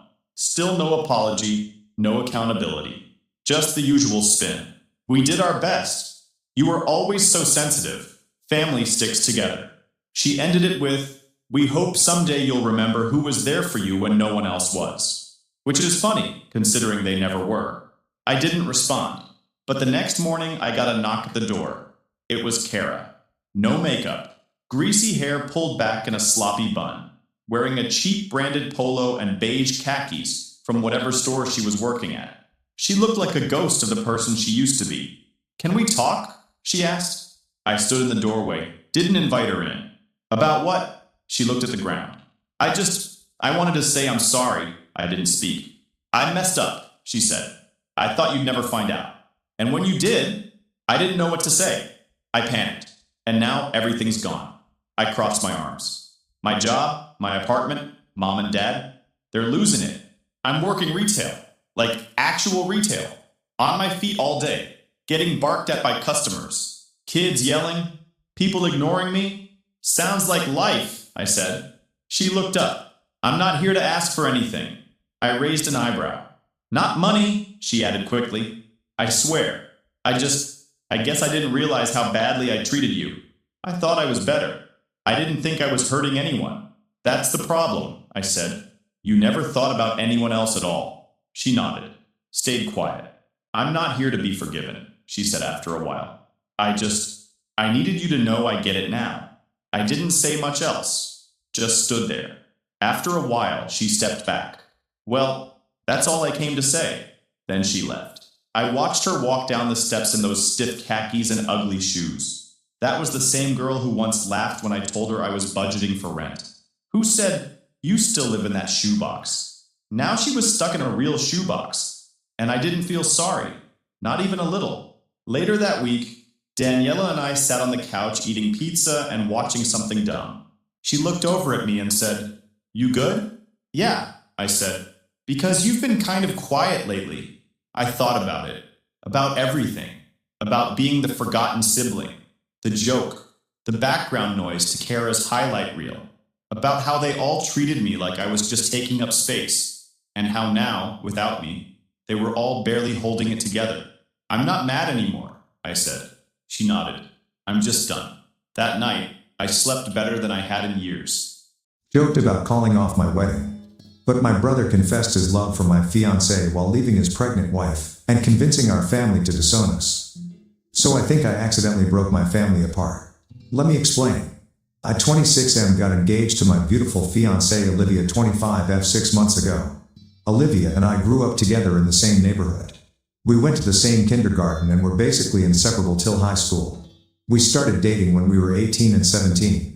We were in a long-distance relationship for 4 years when we were both in college, but the moment I graduated, I moved to her city to be with her and started my own business. I had enough of being apart from her during our long-distance phase, and also the timing couldn't be better. We lived together for a year while she finished nursing school, and I was working hard to build my business. It took a lot of hard work, but well, business had been good, and Olivia just finished nursing school last year and started working as a pediatric nurse. At that time, it had been a year of us living together. I finally did what I had always dreamed of doing and proposed to her. Lucky for me, she said yes. Although we got engaged almost 2 years ago, we decided to first save up enough to buy a place of our own before spending money on a wedding because neither of us cared much about a big wedding. Everything was just perfect. It was exactly how I pictured things would be when I was young. We are both making good money and we're hoping that we could get married next year and maybe even start our own family. So yeah, things were going great. I never really thought a joke of all things could potentially ruin my life and turn my family upside down. But that's exactly what happened last week when I made a stupid remark at the family dinner. It was supposed to be a happy occasion. My parents had invited me and Olivia to celebrate their anniversary. They also invited my younger sister Kate, my older brother, Jake, and his wife Rachel. Jake and Rachel have been married for just around a year and a half and are expecting their first kid. I'm saying this now because it is important for you guys to know this before I get into what actually happened. We were all sitting around the table, enjoying the food and the wine, when my dad jokingly asked me and Rachel if we ever planned on getting married or was a permanent engagement of sorts. Before anyone comes at him saying he was being rude, I just want to clarify that my dad is a huge goofball. He has known Olivia since her childhood and already sees her as a daughter-in-law. He knew well enough that there was no question of us not getting married. He was just teasing us as dads do. I laughed, shrugged, and said something like, "Oh, you know, it's a lot of work. Wonder if it's worth it. Maybe we should just call it off and save ourselves the trouble." I meant it as a joke. A harmless joke. I love Olivia more than anything, and I couldn't wait to marry her. I was just trying to lighten the mood, to make everyone laugh. I was also sort of drunk and didn't realize at all that what I said could upset my fiancée. She's usually a very good sport and jokes around with me. But I don't know, it must have come across as mean and she burst into tears. I was horrified. I apologized immediately and told her that I was joking and didn't mean anything and that I couldn't wait to marry her, which is completely true. But she was very upset and ran out to the bathroom. I followed her, but she wouldn't open the door. I had to come back to the dinner table and everyone was just horrified. No one finished their dinner. My mom and sister spoke to Olivia and told me she would like some time alone and would be staying over for the night. They said that I should leave and give her some space. I apologized to her again and left feeling really awful about what I just did. My fiancée is the love of my life and hurting her is the last thing I would ever do. I came home and sent her a long text apologizing for what I said and assuring her that I would never say anything like that ever again. I had complete faith in our relationship and knew that although it might take some time, we would get through this and she would forgive me. I went to bed hoping to hear from her in the morning. To say that I could not have imagined how things would actually turn out to be like would be a huge understatement. It was quite late by the time I slept that night, and so I also woke up late. I tried to check my phone to see if Olivia texted, but saw that it was dead. Of course, I forgot to plug it in before I slept at night. I panicked, wondering if I had missed any calls or texts from Olivia while my phone was dead, and the moment I plugged it in I saw that there were dozens of missed calls and texts, not just from Olivia but also from my mom, my dad, my sister, and even my sil. I was terrified. I immediately called Olivia, but she didn't pick up, so I called my mom. The moment she picked up, she was practically screaming at me, asking where on earth I was, and everyone has been trying to reach me for ages. I tried to explain that I had just forgotten to plug my phone in, but she just told me to not waste any more time and to drive home immediately. I drove faster than I probably ever did and kept calling Olivia on the way, but she didn't pick up. This just made my anxiety worse, and I kept thinking of the worst case scenarios. Easily the most stressful 15 minutes of my life. I reached home, and as soon as I pulled over I could hear screaming. You can imagine the effect that had on me. I ran home and made my way to the kitchen because that's where all the commotion was coming from. The whole family was there. Olivia was looking extremely upset and my mom was screaming at everyone. My sister was the first one to see me and announced it to everyone. When my mom and Olivia saw me, all hell broke down. My mom started screaming at me, saying that my stupidity had destroyed this family forever. I was so confused I asked my sister what was going on. She said that I would be better off asking my fiancée. My mom, referring to Olivia as my fiancée, was odd in itself. She has always been close and affectionate with her and called her Livy. I turned to Olivia and asked her to please tell me what was going on. She said that we should talk in private. My mother had stormed out of the kitchen by then. So Olivia and I went to my bedroom to talk. I was beyond stressed at this point and begged her to tell me what happened. She said that I should just calm down and hear her out. It was too late to calm down at that point. I told her that I was fine and to just tell me what was going on. She took a breath and told me that early in the morning today she heard someone knock on her door, and when she opened it she saw my brother standing there. She was a bit surprised and asked him what's up, and he said he had to talk about something important. She asked what, and he said it would be better if they could talk in private. She agreed and they decided to take a walk together. Now this is where things went wrong. They had just walked around the corner of our block and my brother asked her how she was feeling after all that happened last night. She said that she was fine and that she just had an outburst and had already tried calling me to talk, but my phone was off. She said that she was planning to go back home to me after breakfast. My brother looked at her for a bit and then started saying stuff like how he had seen us. By us he meant me and Olivia, for years, and always thought that I wasn't kind to her and that she deserved someone who respects her and values her time. Olivia got a little uncomfortable and tried to defend me, saying how I'm just goofy at times and joke around, but I love her and would never try to hurt her. My brother interrupted her at that and said that she didn't have to pretend anymore and that she should raise her standards and be with someone better instead of settling for me. She was confused and weirded out and asked him why he was saying all that. He told her that there was no easy way of saying this, but he had been in love with her for years and always hoped that she and I would break up so he could ask her out, and only settled for his wife because we got engaged. Olivia was shocked. She told me that she initially thought that he was joking and laughed, asking him to stop messing around and even asking him if I had set this whole thing up to tease her. When it became clear that this wasn't a joke and that he was being genuine, she was horrified and was watching them from some hidden spot. He told her that he hoped she would think about it and give an answer to him because he wanted to marry her and would never make her wait so long with a ring like I had. He said he had left my sill and would give her anything she wanted. He even went far enough to tell her that if she wanted to they could elope and start their new life together away from all of us. As expected, she was horrified and told him off, saying he was a monster for doing this to his pregnant wife and that she was disgusted with him. She stormed off and came back to the house. She wanted to quickly say bye to the family and come back to our place. She didn't want to tell anyone in my family about this. But it was already too late for that. Guess who she saw in the house when she was back? My Sil. She was sobbing to my mother and sister, and when she saw Olivia, she got so angry and literally lunged at her and had to be held back by my sister. Pretty dramatic, as you can imagine. Apparently, when she woke up that morning, she saw that my brother wasn't there, and after looking for him around their apartment she found a note on their bedside table. The note was from him and he had written that he was sorry but he couldn't live a lie anymore and had to leave because this could be his only chance to be with Olivia before it was too late. She checked and apparently, he had taken his clothes and some other stuff from the apartment as well. The poor girl was obviously devastated and tried reaching out but realized that he had blocked her. So she decided to check if he was at my mom's place, and just after she reached, she saw Olivia and just went livid. There was a lot of screaming and a lot of name-calling involved. Olivia was called a homewrecker among other things. My mom was incredibly embarrassed and took it out on Olivia and me. My dad tried to calm things down but my mom just told him to not interfere. They all tried to reach me but of course, as luck would have it, I was unavailable. My Sil left our house saying that she would never forgive this family because it is because of us that she has to be a single mom now. By that time I had spoken to my mom and was already on my way. Apparently, they had tried to call my brother as well but he was not getting back to anyone.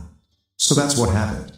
I honestly was too much in shock to even process all this. For a while, I just stared at her. I don't think I've still processed it honestly. Olivia said that she had tried to explain that she had no clue about all this and this was the first time my brother had said all this. I know for a fact that's true. I can't believe that he had apparently been feeling these things for so long. I know for a fact that's true. I was disappointed and angry at my brother of course, but I was even angrier at my mom and sister for trying to make Olivia for what happened. I mean, I can maybe understand my Sil being unreasonable and blaming her, but it's unfair for everyone to just team up against her when she has done literally nothing wrong and was already feeling bad about the whole thing. I apologized to her for everything she had to hear and for not reaching home sooner. I then told her to go out and wait in the car while I spoke to my mom and my sister. While she was out waiting, I tried talking to my mom and sister. My mom was still being incredibly unreasonable and told me that this whole thing could have been avoided if I had just controlled my words and not said that whole thing about calling off the wedding. I can't believe how stupid that is. Anyone with functioning brain cells would understand that I was making a joke. And even if I shouldn't have said that, I don't understand how no one was blaming my brother because no matter what I said or did, he was the one who ruined everything by doing what he did. I told my mom that she has to apologize to Olivia because none of this is her fault and she deserves to be treated with respect. This just made my mom angry, and she told me that she would never say a single kind word to her for luring her son and being a homewrecker. I couldn't believe what I was hearing and told my mom to take back what she said. My sister said that there was no way that my brother did this out of the blue, and that Olivia must have hinted to him that she wasn't happy with me, because why else would he be bold enough to leave my sill? My mom said that Olivia and I had ruined this family and her chance of being a grandma, because my sill said that she would never let anyone from this family get near her or her future kid ever. I tried to defend myself again and make them see logic, but they just told me to get out and never step foot in this house ever again. I was also incredibly angry at their stupidity and decided to leave. I drove home with Olivia. The two of us are still very upset and don't know what to do. I've been questioning myself, and all the things my mom and sister said have been repeating in my head, and I don't even know what to believe anymore. I'm just my mom and sis will get back to their senses and see that they're blaming the only innocent person in this scenario. I have tried to reach out to them, but my dad let me know that none of them wished to speak to me or Olivia anymore. Ida for making a joke? Update 1. I just want to say that I'm really grateful to those of you who support me and think that I did nothing wrong that night at the dinner party. Some of you have also asked questions about why Olivia reacted the way she did after my joke.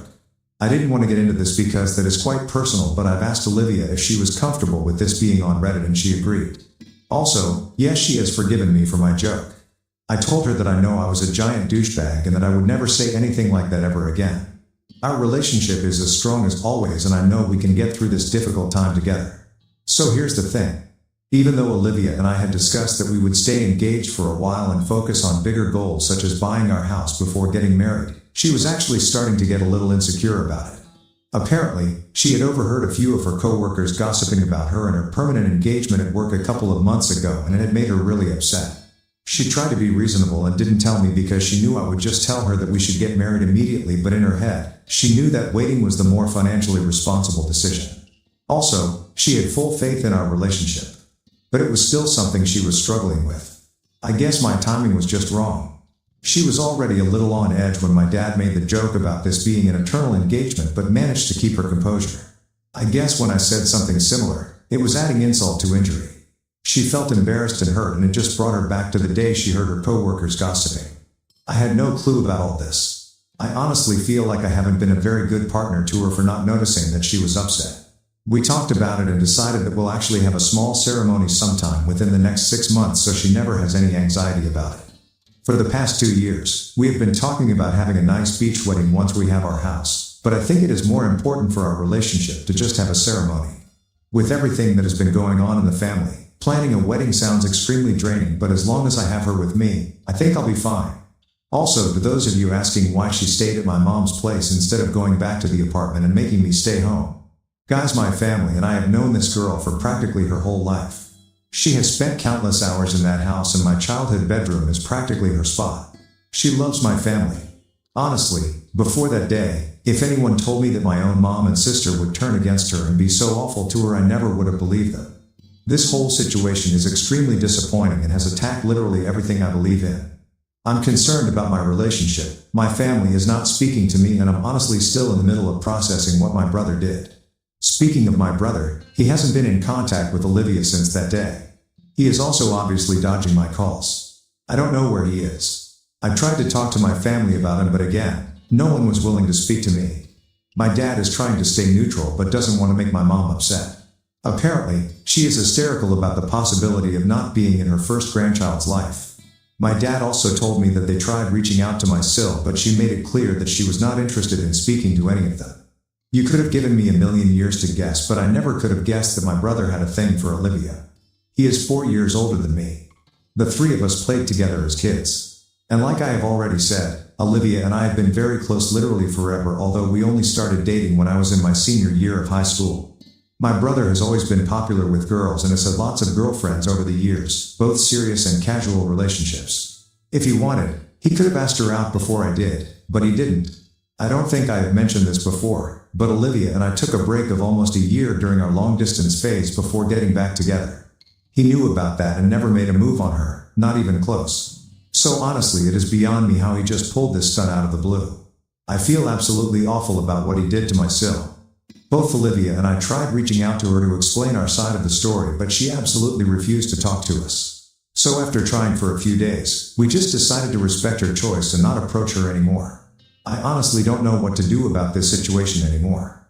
I still believe that my fiancée deserves an apology from my family for everything she had to hear from them, and I will absolutely make sure she gets one. But for now, we have both agreed that it would be better to let things cool off for a bit before starting another fight. Update 2. Hello everyone. Sorry for the super late update, but honestly things have been incredibly stressful in my family and I was not in the mental space to update the post. Again, I'm sorry to keep you guys waiting, and appreciate your patience as I share more details about what has been happening in my crazy life. I can't believe I'm writing this, but my brother has returned to his wife. It has been a few weeks since the whole mess started, and apparently, he turned up at his house last night and begged my Sil to give him another chance. He said that he wasn't thinking straight and that it was all Olivia's fault. He had the audacity to say that she had been giving him hints for years and that night it just got to his head and he took that decision without thinking. I don't know how anyone can believe this joke of a lie, but apparently, my Sil did. She decided to forgive him. But that's not even the craziest part. The real reason why I am writing this update is because of my family's reaction to the news. Apparently, my Sil didn't want to be a part of the family anymore and wanted my brother to move out to another state and raise their kid away from my family. My brother tried to convince her to change her mind and she agreed. But she had a condition. She said that she never wanted to see me or my fiancé ever again and that she would only allow my parents and sister to be a part of the baby's life if they all cut me and Olivia out of the family forever. In her opinion, it was fair for her not to want to face the people who caused her so much pain. My brother broke the news to my family and I am genuinely upset to say that they chose him and their future grandkid over me. My mom and sister aren't even speaking to me. It was my dad who drove over to my place to break the news. I tried to defend Olivia but my dad just told me to let it be and not to make matters worse than they already are. The disappointment I feel towards my whole family cannot possibly be described in words. This was just a few days after my last update. It has been a couple of weeks since then. Olivia and I have been going through a rough patch. Despite my best efforts to reassure her that none of this was her fault, she still feels guilty about me being cut off from my family. Honestly, I could not care less about that at this point. More than anything, I am angry at them for being such cowards and proudly choosing the worst possible stance on this. I've tried to put all of this behind me, but I just can't seem to do it. I've been trying to think of ways to get back at them despite Olivia telling me that I should move on. Let's see, maybe I will come up with something. At the very least, I want to teach my brother a lesson. Update 3. I've got an interesting update for you guys. As I have already mentioned in my last update, Olivia and I have been really upset about how my family is trying to deal with this whole incident. It is clear that my brother only returned because he realized that Olivia would never even think of being with him and he had nowhere else to go. We don't blame my Sil, of course. It must be daunting to even think of being a single mom. But we also know that it isn't fair to her at all. So amidst all this turmoil in the family, Olivia and I made up a daring plan to expose my brother's true nature. It was a risky move, but one we were willing to undertake for everyone's best interest. I had no doubt that my brother was the same person who didn't hesitate to leave his pregnant wife for his own brother's fiancée. It was impossible that he had a sudden change of heart. And well, if he truly did regret what he did and was a better man now, he would just prove it. So the plan revolved around Olivia feigning interest in my brother, luring him into a trap, and finally exposing him in front of everyone the way he deserves to be. The biggest risk was, of course, that my brother would see this coming and tell his wife and my family that it was really Olivia who made him act this way and lied about everything. But well, no one was on our side anyway. So we had nothing to lose and everything to gain. We were really nervous. But Olivia was determined to see it through. The plan was that she would show up at my brother's workplace during lunch hour, tell him that she had made a terrible mistake, and bring him to a restaurant to talk about their future. My part in this whale plan was to make sure my Sil was also there in the restaurant waiting to catch him in the act. I knew that even though it was almost guaranteed that my brother would follow Olivia to the restaurant, I would have a hard time making my Sil even hear me out. But well, we had to give it a shot. We went the whole 9 yards too. Olivia took off her engagement ring to be fully convincing. As expected, my brother folded instantly. All it did was show up and fake some tears and sincerity. She told my brother that she was just scared to admit the truth and had finally gotten the courage to leave him, showing him that she was not wearing her engagement ring. Any doubts, he had disappeared after that. Surprisingly, I also did not have a hard time convincing my Sil to come with me. I think that in her heart the poor girl knew the truth the whole time. We waited at the restaurant and sure enough, Olivia came in with my brother. The aftermath was spectacular. My Sil confronted him in public, screamed, and threw a drink at him. My brother looked like he was living his worst nightmare, which was probably this exact scenario. He got super angry at Olivia and started shouting at her, but that's when I stepped in. I had enough of this guy disrespecting her. Nothing a solid punch can't fix, I would say. I walked out with my Sil and Olivia and we drove straight to my mother's house. We told her everything, and after a few moments of disbelief, my mom broke down and apologized to Olivia and me for everything she had said in the past. My sister did the same, and I'm so grateful to say that I have got my family back. In the aftermath of all this, my brother is left to face the consequences of his actions. We have made it clear to both him and my Sil that he is not welcome in this family anymore, but she and her future child will always be family. My Sil is a wonderful woman and she deserves to be with someone who cherishes her. I know for a fact that she will find that someone. Olivia and I have assured her that we will be there for her and my future niece or nephew and try our best to make sure she never feels alone or overwhelmed. She is still pretty shaken. To be honest, we all are, but I am sure we will all be better with time. My family mocked me at brunch. Everyone's coming except the disappointment of the family, aka you, before my mom attempted to steal $7,000. I cut them off, lawyered up, and for the first time ever, my life is finally calm. Hey Reddit, so I always thought my family was just a little dramatic. Turns out, they were basically running a full-time scam operation, and I was the last one to figure it out. It started with a simple brunch invite that I thought was harmless, but it ended with lawyers, restraining orders, and me finally realizing who my real family was. Buckle up, because this isn't the kind of family drama you laugh about at holidays. It's the kind you don't see coming until they're sitting in your living room acting like they own the place. So I'll start with this. If your mom calls you on a random Thursday night and says, "Hey, come over for brunch on Sunday, just family," don't go. It's never just brunch. It's a setup. At least with my family, it always is. I should have known the second I saw her name light up my phone. Elaine, my mom, doesn't call me unless something's wrong. She texts when she wants to guilt trip me, calls when she's staging some performance. But this time she sounded cheerful, overly cheerful. Like she was auditioning for a toothpaste commercial. "Come over on Sunday. We're doing brunch. Just family." I froze on the words, just family. They had a different weight now, especially after everything that went down the previous month. See, a few weeks before, Sierra, my girlfriend 28 female, and I, Nolan 30 male, took a short trip to Asheville. Nothing fancy, no Instagram influencer nonsense. Just a cabin rental, some hiking, coffee shops, breathing air that didn't smell like the school copier. I teach 4th grade, so escaping into the mountains for 3 days felt like winning the lottery.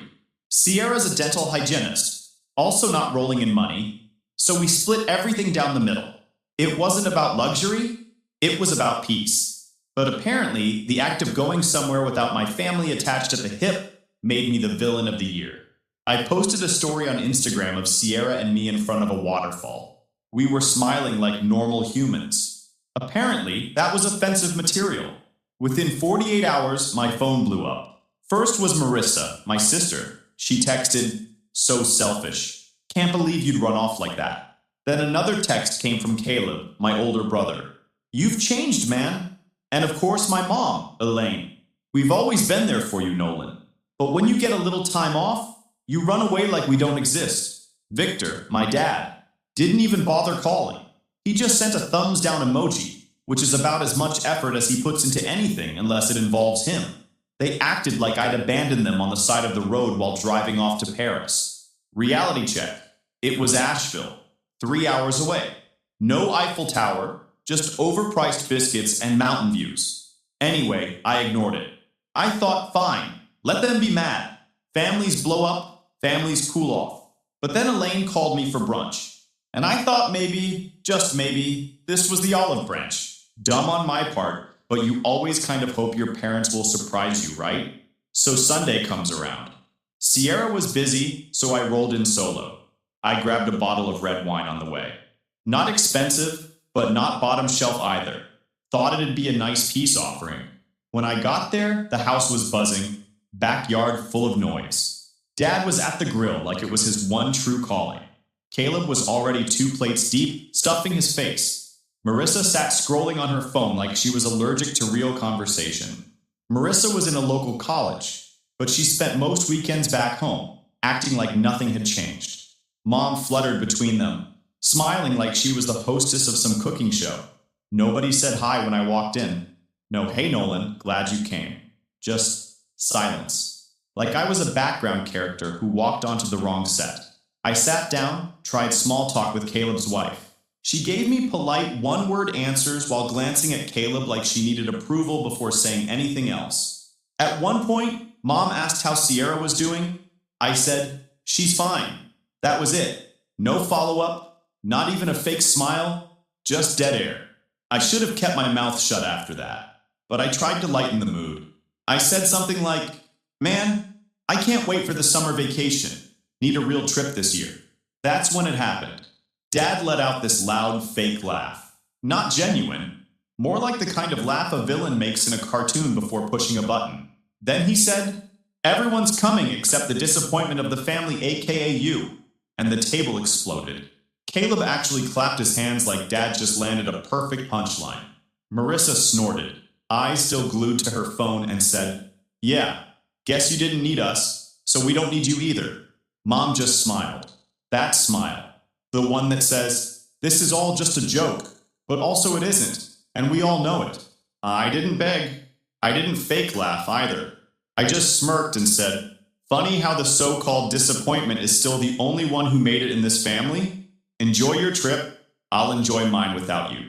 Then I set my fork down, stood up, and walked out, leaving the wine behind like a parting gift they didn't deserve. No goodbye, just a reminder that I didn't need them, and never would, and nobody stopped me. That should have been the end. But here's the thing. With my family, there's always another layer. It's never just about insulting me or making me feel like trash at the table. There's always an angle. 5 days later, I got the notification. I was sitting at my desk grading math quizzes when my phone buzzed with a fraud alert from my bank. My first thought was, great, someone skimmed my card at the gas station again.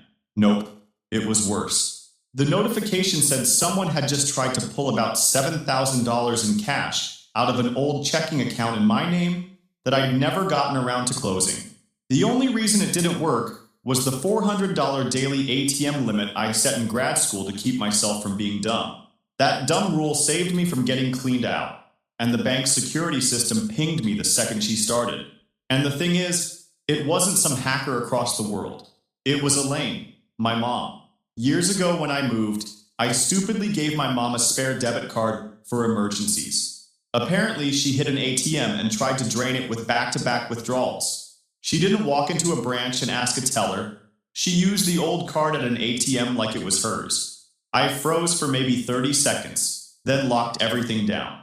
I called the bank, blocked the card, renamed the account in my app to Pay Without Me, and then closed it. Petty? Maybe? Satisfying?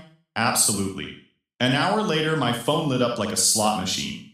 The family WhatsApp group was going crazy. Mom, this was a misunderstanding. Stop being dramatic.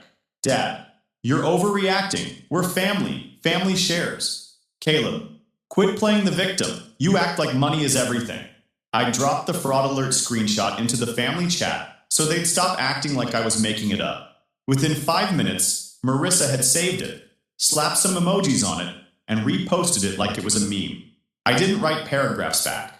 I just sent one word. Okay. That was it. I didn't explain. I didn't argue. Just, okay. Then I muted the chat. That tiny reply drove them insane. I know it did. They live for drama, for pulling you into circular fights until you're worn down enough to give in.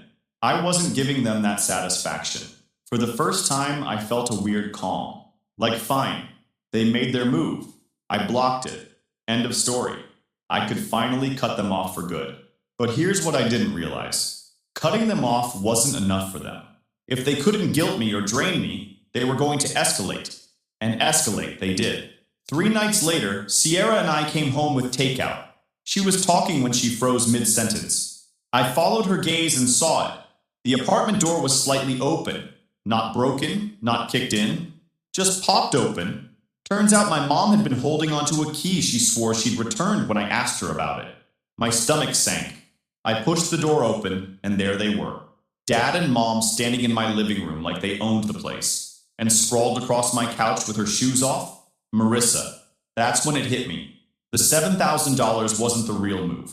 That was the warm-up. The real angle was walking into my apartment uninvited and acting like it was completely normal. Sierra's grip on the takeout bag tightened. She didn't say a word at first, but I could feel the tension radiating off her. My parents didn't even acknowledge her. To them, she didn't exist. "What are you doing here?" I asked. My voice wasn't yelling, just steady. Angry, sure, but controlled. Elaine gave me this little smile, the kind she uses when she's about to say something ridiculous, but expects everyone to nod along. "You weren't answering us, so we came over. We need to talk." And that's how I knew things were about to hit another level. "I wasn't answering," I shot back, "because you tried to yank $7,000 out of my account." She waved a hand like I'd mentioned something silly. Like I said we were low on milk. "That was for the holidays. You're still part of this family, Nolan. Like it or not." Sierra finally found her voice. "You broke into his apartment. That's not okay." Elaine turned her head slowly, like an owl spotting prey. Cold, unblinking. "This is family business," she said flatly. "It doesn't concern you." I swear the temperature in the room dropped 10 degrees. Sierra's jaw tightened, but she stayed quiet. I stepped closer, planting myself between them. "You don't get to dismiss her," I said. "She's with me. You're the ones trespassing." Victor finally spoke, his voice carrying that fake authority he always tries to use when he knows he's wrong. "You've been different since you started dating her. Selfish, like we're just a burden now." Marissa laughed softly without looking up. "He's always been a flake. Asheville just confirmed it." And there it was, the vacation. The stupid Asheville trip they'd been harping on for weeks. Like 3 days in the mountains was some kind of betrayal of family loyalty. I took a deep breath. "You don't pay my rent. You don't cover my bills. You don't grade 70 spelling tests in one night. But somehow you think I owe you a vacation?" Victor leaned forward. "You do. After abandoning us? Yes, you do." I laughed. Not a nervous laugh, not fake, just disbelief. "You seriously broke into my place to demand I take you on vacation?" Elaine's voice sharpened. "We've sacrificed for you. We've always been there. You don't just walk away because you found a girlfriend and a cabin in Asheville." I wanted to clap, slow and sarcastic, but I didn't want to give them the satisfaction of a reaction bigger than words. Instead, I looked at Marissa sprawled on my couch. "Hey, do me a favor and get your feet off my furniture before I send you an invoice." She rolled her eyes. "Wow, listen to big man." Sierra muttered under her breath. Unbelievable. And I could feel her shaking with frustration behind me. That's when I snapped. I wasn't yelling, but my tone cut sharper than anything else. "You need to go, now." Elaine tried guilt, her favorite trick. "Don't talk to your mother like that." Victor tried sarcasm. "Oh, the teacher's laying down the rules." Cute. Marissa snickered. "Bet Sierra just loves all this drama." I didn't care. I grabbed the door, swung it open, and gestured outside. Out. They didn't move right away. They stood there testing me, waiting for me to backpedal like I always had before. But I didn't. I just stared at them until finally, one by one, they shuffled toward the door. Victor muttered something about me being ungrateful. Marissa smirked as she slipped her shoes back on. Elaine was the last to leave. She paused at the doorway, turned, and gave me a look I'll never forget. Half pity, half contempt. "You're going to regret this," she said. I didn't answer. I just shut the door behind her and locked it. Then I stood there in the silence, my heart pounding in my chest. Before I went to bed, I snapped photos of the door, the messages, everything, and the next morning, I handed it all to my lawyer so she could file the trespass report properly. Sierra put the food down on the counter and sat at the table, her hands gripping the edge like she needed to hold on to something real. "This is not normal, Nolan." I nodded. "I know." We ate dinner in near silence. My brain wouldn't stop spinning. Victor calling me selfish. Elaine brushing off the $7,000 like it was pocket change. Marissa lounging like she owned my couch. None of it felt like a family fight. It felt like a hostile takeover. That's when it hit me. I couldn't let this slide anymore. If I kept pretending it was just family drama, they'd keep pushing, keep escalating, until there was nothing left for me to protect. And for the first time in my life, I decided I wasn't going to play their game. After the trespass, sleep was pointless. I kept replaying the scene in my head. Elaine smug in my living room, Victor lecturing me like I was 12, Marissa lounging like she owned the place. And that last line, "You're going to regret this." I knew they weren't done. They never are. With my family, regret means we haven't gotten what we wanted yet, but we will. I lay awake that night staring at the ceiling, thinking about how every time I tried to set a boundary, they bulldozed right over it. If I wanted out for real, I needed backup. Someone who knew how they worked. And one name came to mind. Russ. Russ is my dad's older brother. The family's black sheep. At least that's what Elaine always called him. She said he was unstable, irresponsible, a troublemaker.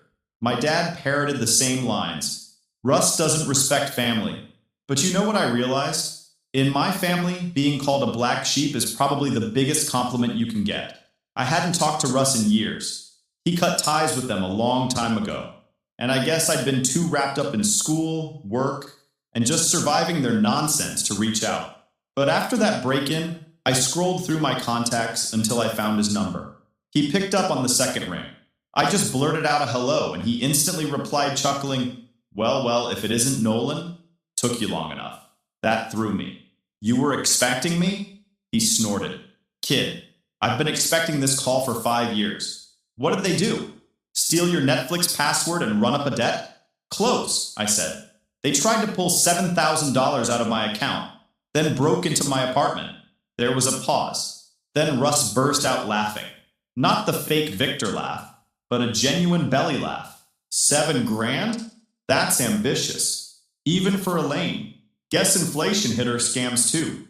For the first time all week, I smiled. Russ invited me over that night. He lived across town in this beat-up but cozy house he inherited from my grandparents. It looked like the kind of place nobody would suspect a guy with dirt on half the family to live in. When I got there, Russ didn't waste time. He handed me a thick manila folder. "Welcome to the archives," he said.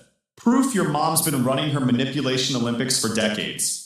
I opened the folder and froze. Inside were photocopies of old emails, text screenshots, even bank transfers. Stuff going back years. Elaine had borrowed $10,000 from Russ in 2012, supposedly for a roof repair. He later found out she used it for a cruise to the Bahamas. She'd guilted him into co-signing a loan for Victor's truck, then told the family Russ pressured them into it. When Russ confronted them, Elaine spun the story so well that everyone thought he was the liar. "She's got a gift," Russ said, pouring himself a soda. "Not one you'd want, but a gift. She can take her mess, wrap it in shiny paper, and hand it to you like it's your responsibility." I sifted through the papers, my stomach sinking. Every guilt trip I'd ever gotten suddenly had context. I wasn't the first target. I was just the latest. Russ leaned back in his chair. "You know why I stopped showing up to Christmas? Because one year I gave your folks $500 to help with gifts for the kids. Next week I see Victor on Facebook posting pictures at a casino in Atlantic City. When I called it out, your mom told everyone I was drunk, on something and imagining things. Haven't been back since." He continued, "Why didn't I wave the receipts around? Because they don't care about facts. They care about the story that makes Elaine look holy. I wasn't going to waste breath convincing people who clap when she lies." He grinned, but it wasn't bitter. It was the grin of someone who'd already walked through the fire and come out the other side. "They don't change, Nolan. You can't reason with people who treat boundaries like personal insults. Only way out is to outsmart them." For the first time in days, I felt like I wasn't crazy, like I wasn't overreacting. Russ confirmed what I always suspected, that my parents' selfless, loving act was just a cover for manipulation. "So what do?" I asked. Russ cracked his knuckles. "Simple. You cut them off and you make it stick. No yelling, no begging, no explaining. Just clean cuts they can't wiggle out of." I must have looked doubtful because he smirked. "Kid, trust me. I've been at this longer than you've been alive. They'll try guilt. They'll try threats. They'll even try to turn the whole extended family against you. But if you stay 2 steps ahead, they can't touch you." Something about the way he said it, calm, confident, made me believe him. We sat at his kitchen table for hours, coming up with a plan. Not some Hollywood revenge plot with dramatic confrontations. This was quieter, sharper, more surgical. Step 1. Sever every remaining financial tie. Old accounts, shared logins, even insurance emergency contacts. Russ had a buddy in financial compliance who could walk me through all the boring paperwork. Step 2. Document everything. Every guilt trip text, every bank screenshot, every voicemail where they called me ungrateful. Russ insisted I build a receipts folder so thick nobody could deny what they'd done. Step 3. Let them expose themselves. Don't fight every battle. Just keep records, and when the time is right, drop the truth where it'll hurt most. The family that still believed Elaine's version of reality. I'll be honest, a part of me wanted the dramatic explosion. I wanted to scream in their faces, demand apologies they'd never give. But Russ made me see that the real revenge wasn't noise. It was silence. It was making their manipulation useless, their tricks powerless. As I left that night, Russ clapped me on the back. Welcome to the dark side, kid. We don't yell, we don't cry, we just win. Walking to my car, folder tucked under my arm, I felt something I hadn't in weeks, control. For once, I wasn't the one reacting to them. I had a plan. I had an ally. And this time, I wasn't playing defense. I shut down the old joint accounts, reset every password, yanked their names off insurance policies, and cleaned up every digital corner they might sneak through. Even the emergency contact at work got switched. For the first time in years, I wasn't leaving doors cracked open for them to walk through. Then came phase 2, exposure. Russ dug out a stack of old photos he'd kept. Some were digital copies with the metadata still intact. Others were old prints with the date stamped in the corner. Elaine and Victor smiling at casinos, clinking glasses on beaches, lounging in front of a resort pool. Those dates lined up perfectly with the exact weeks they were crying broke and begging me for help. You recognize that shirt? Russ asked, pointing to one. I did. Victor was wearing the same faded polo he had on when he begged me to cover their overdue car insurance. I'd shelled out $300 that week, only to see proof they were sunbathing in Aruba. I snapped a picture of the photo and tossed it on Facebook with the caption, "Funny how the people who call you selfish are usually just mad you stopped funding their lifestyle." Didn't tag anyone. Didn't have to. Within an hour, cousins were DMing me. Is this for real? Wait, I thought your parents were barely scraping by? Extended family that had always swallowed Elaine's sob stories suddenly had receipts shoved in their faces. Of course, Caleb and Marissa circled the wagons. Caleb messaged me, "This is disgusting. You're humiliating Mom." Marissa posted a vague Instagram story. Some people can't handle the truth, so they burn down the whole family tree. In classic Marissa, loves throwing shade but can't survive outside a Wi-Fi signal. I didn't reply. Russ's advice stuck. Silence is louder than comebacks. But the silence didn't last. 3 days later, Elaine showed up on my porch. And she didn't come alone. With her was Darren, my dad's younger brother, the fixer. Darren is the kind of guy who thinks crossing his arms counts as a personality. He strutted up my steps in sunglasses, even though the sun was nearly down, like he was auditioning for a cheap mob movie. Sierra was inside, watching from the kitchen window. I stepped out and shut the door behind me. Elaine started, all soft-voiced. "We need to talk." "No, you need to leave," I said. Darren jumped in immediately, puffed up. "You embarrassed the family. That post you made? Out of line." I almost laughed. Out of line was trying to drain my account for $7,000. Don't pretend you don't know. "She made a mistake," Darren snapped back. I shook my head. "No, she made a choice. Don't sugarcoat theft." Elaine lifted her hands, pretending to mediate. "I didn't come to fight. I came to make peace. We canceled the original trip. We're planning something smaller. We want you back. We can start over." And there it was. The reset button. Their favorite trick. Sweep it under the rug, pretend it was all a misunderstanding, then pull the same games again next week. I smiled, but it wasn't friendly. "I'm not going anywhere with you. And if you show up here uninvited again, I'll file a report." Darren scoffed. "You'd seriously threaten your own mother?" "No," I said steady. "I'm protecting my life. That's what I'm doing." Elaine's face shifted then. The calm mask cracked just enough to show the disbelief underneath. She wasn't used to me holding the line. Not used to me having proof. Not used to me being untouchable. "You've changed," she said, her tone dripping with pity like it was supposed to sting. "Good," I answered. They didn't slam the door or shout. They just turned, walked down the steps, and disappeared into the evening. No dramatic exits, just regrouping in silence. And that silence told me everything. They weren't done. Russ called later that night. "So, they tried the peace treaty angle, huh?" "Yeah," I said. He chuckled. "Classic Elaine. When she can't guilt you, she tries to reset the game. Proud of you, kid. You didn't bite. And for the first time in a long time, I actually was proud. They wanted me back under their thumb, but I wasn't playing anymore. Still, I knew one thing for sure. If they couldn't manipulate me back in, they were going to escalate. Again, I didn't have to wait long to see how. The email landed on a Wednesday, right before lunch. Subject line, "Notice of concern. Immediate acknowledgement required." It came from the Office of Professional Standards, District 14. At first, I thought it was spam. But when I opened it, my stomach dropped. Someone had filed an anonymous complaint against me. It accused me of being emotionally unstable, said I was possibly depressed, and suggested that personal issues were creating a hostile classroom environment. The language was vague but poisonous. Phrases like erratic behavior and concerning classroom tone.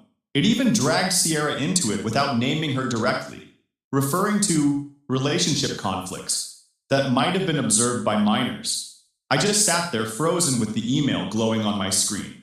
I teach fourth graders. I'd never so much as raised my voice in class. And here was a document hinting I wasn't fit to do my job. I knew who it was. It had their fingerprints all over it.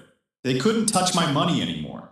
Couldn't guilt me into brunches or vacations. So now they were aiming at the one thing they knew mattered, my career. That afternoon, I was called into the principal's office. Ms. Cover wasn't angry. She looked awkward, like she was being forced to read off a script. "Nolan," she said carefully, "this is just procedure. I'm not passing judgment, but the district takes every report seriously. For now, you'll be under informal observation, and HR may ask to meet with you." I nodded, said I understood, and walked out without a word. But inside, something cracked. They weren't just humiliating me anymore. They were planting landmines in my life, hoping one would blow. When I got home, Sierra was waiting at the door. I handed her the printed email without speaking. She read it once, her face going tight. Then she looked up and asked, "Who would do this?" I didn't even hesitate. Them. Later that night, I called Russ. He listened without interrupting. When I finished, he sighed.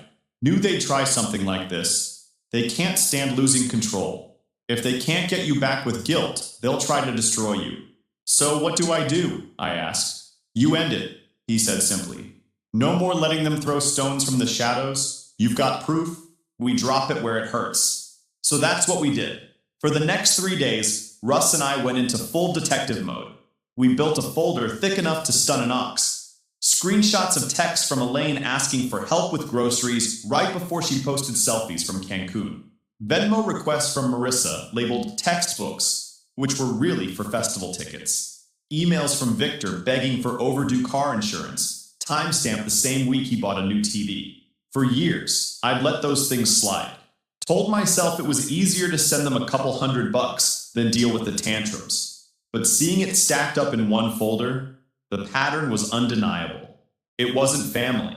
It was a scam ring with nicer clothes. Russ flipped through the pile and shook his head. "See, kid? You weren't paranoid. You were targeted. They've been rehearsing this routine for decades. When we had enough, we didn't send it to Elaine. We didn't threaten anyone directly. We dropped it in the extended family WhatsApp group, the one with all the cousins, aunts, uncles, even the quiet relatives who only popped in at Christmas. I kept my intro short. Before you believe their version of me, here's the version they never mention. Then I unloaded it. Screenshots, receipts, timelines, the banking app showing the $7,000 withdrawal attempt. And finally, the cherry on top, the complaint email with the district's header right there in black and white. The chat blew up instantly. One cousin asked, "Is this some prank?" Another just wrote, "This is too much." An aunt I hadn't spoken to in years messaged me privately. "I had no idea. I'm so sorry, Nolan." Caleb jumped in right away, calling me pathetic and saying I was embarrassing the whole family. Marissa added her usual flair, posting some dramatic story about fake loyalty, like she was auditioning for a reality show.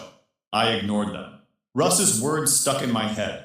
Silence hurts more than comebacks. But Elaine wasn't done. She never is. She didn't reply in the group chat. Instead, she went around it and straight to Sierra. Sierra showed me the message without speaking. It said, "You poisoned him. He wasn't like this before you. I hope you're happy." That was Elaine's final play. If she couldn't guilt me, she'd try to divide us. Make me doubt Sierra. Pretend I was her puppet, not a grown man finally drawing lines. Sierra read it once, then locked her phone. "End it," she said. "All of it. Whatever you have to do." And that's when I knew it was truly over. There wouldn't be another round. No more hoping they'd stop on their own. They weren't going to stop until I forced them to. For the first time, I wasn't scared or angry. I was just finished. Done waiting for the next sneak attack. Done playing defense. Done letting them roll dice with my sanity every time they wanted something. If they wanted war, they were going to get it. But not the messy kind they thrived on. Mine would be clean, quiet, legal, and permanent. The next morning, I called Russ. "I'm ready," I told him. He didn't ask what I meant. He just said, "About damn time. I've got someone for you." That someone was Leona, a lawyer Russ trusted. Not the type plastered on billboards grinning about car accidents, but sharp, calm, and efficient. When I handed her the stack of screenshots, messages, and complaint emails, she didn't flinch. She flipped through each page slowly, like she was piecing together a puzzle she'd solved 100 times before. When I finished talking, she tapped her pen once and said, "This is more than enough." Within a week, Leona filed for a no-contact order right away. An ex parte temporary order came through in just a few days, and the hearing for a permanent one was already scheduled for the following month. With the evidence I'd handed over, she said it was basically a lock. She also filed a trespassing report for the unauthorized entry. That wasn't just a family argument, she told me. It was a crime. And she was right. My landlord backed me up completely. He issued a formal incident report, replaced the locks, and even greenlit me to put in a doorbell cam at my door. He covered the cost. He said in 10 years of renting, he'd never had tenants dealing with something like this. That made me feel both validated and a little disturbed, like my family had managed to surprise even seasoned landlords. Then came the part I'd been waiting for, the anonymous complaint at school. Leona got the district's IT office to release the email headers, and they traced the source IP straight to Marissa's dorm Wi-Fi. She hadn't even bothered to cover her tracks. If IT hadn't cooperated, Leona was ready to subpoena, but she didn't even need to. I didn't need to press charges. Just the fact that Leona showed the district the data trail was enough. The complaint was thrown out immediately. File closed, record spotless. HR even sent me a polite note thanking me for my professionalism during the process, which was their corporate way of saying, "We know your family's unhinged, but thanks for not losing it while we sorted this out." That was it. Their last big play was gone. No money, no access, no power over my career. Checkmate Sierra and I decided it was time for a clean slate. We started looking for a new apartment, something unconnected to all the chaos. Within a couple weeks, we found a 2-bedroom near a park. It wasn't flashy, but it was perfect. Sierra loved the kitchen layout. I loved the little reading nook by the window. It was quiet, bright, and had no ghosts attached to it. Russ helped us pack. He made the whole thing feel like less of a chore and more of an inside joke. While sealing a box of books, he said, "You know, if Elaine shows up here again, charge her market rent, and tack on late fees every time she starts a guilt trip." Sierra cracked up so hard, she nearly dropped a stack of plates. For the first time in months, I saw her laugh without that shadow of worry behind it. When we handed over the keys to the old place, Russ put a hand on my shoulder and said, "That apartment was your first step away from them. This new one? That's your first step forward." I didn't say anything back, but he was right. After moving in, I opened WhatsApp one last time. The extended family chat was still buzzing with nonsense. Caleb posting vague messages about loyalty. Marissa posting cryptic stories, pretending she was the victim. A few cousins tried to play peacemaker. I didn't respond. I didn't announce I was leaving. I just left the group and then deleted the chat. Gone. A couple relatives messaged me privately, saying they hoped we could still stay close. I didn't answer. Not out of cruelty, just because I was done being the one who cleaned up other people's messes. Work started to feel normal again. My students even threw me a little welcome back gesture. Handmade cards, construction paper signs, and one drawing of a stick figure labeled Mr. N is the best. Sierra framed it and hung it in the hallway of the new apartment. Seeing it every day reminded me that no matter how loud my family tried to scream, the people who actually mattered saw me for who I was. Nights became quiet again. I slept without bracing for the next call, the next email, the next invasion. Sierra and I would sit on the balcony with takeout, talking about nothing in particular, finally able to breathe. One night, with a pizza box between us, she looked at me and said, "You know, you're going to be a good dad someday." I blinked at her. "What makes you say that?" She shrugged, smiling. "Because you know what not to be." That hit harder than anything my family ever said to me.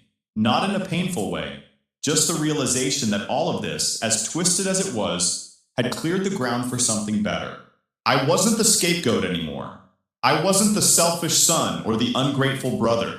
I wasn't the family's ATM, their safety net, or their punching bag. I was just Nolan. And for once, that was more than enough.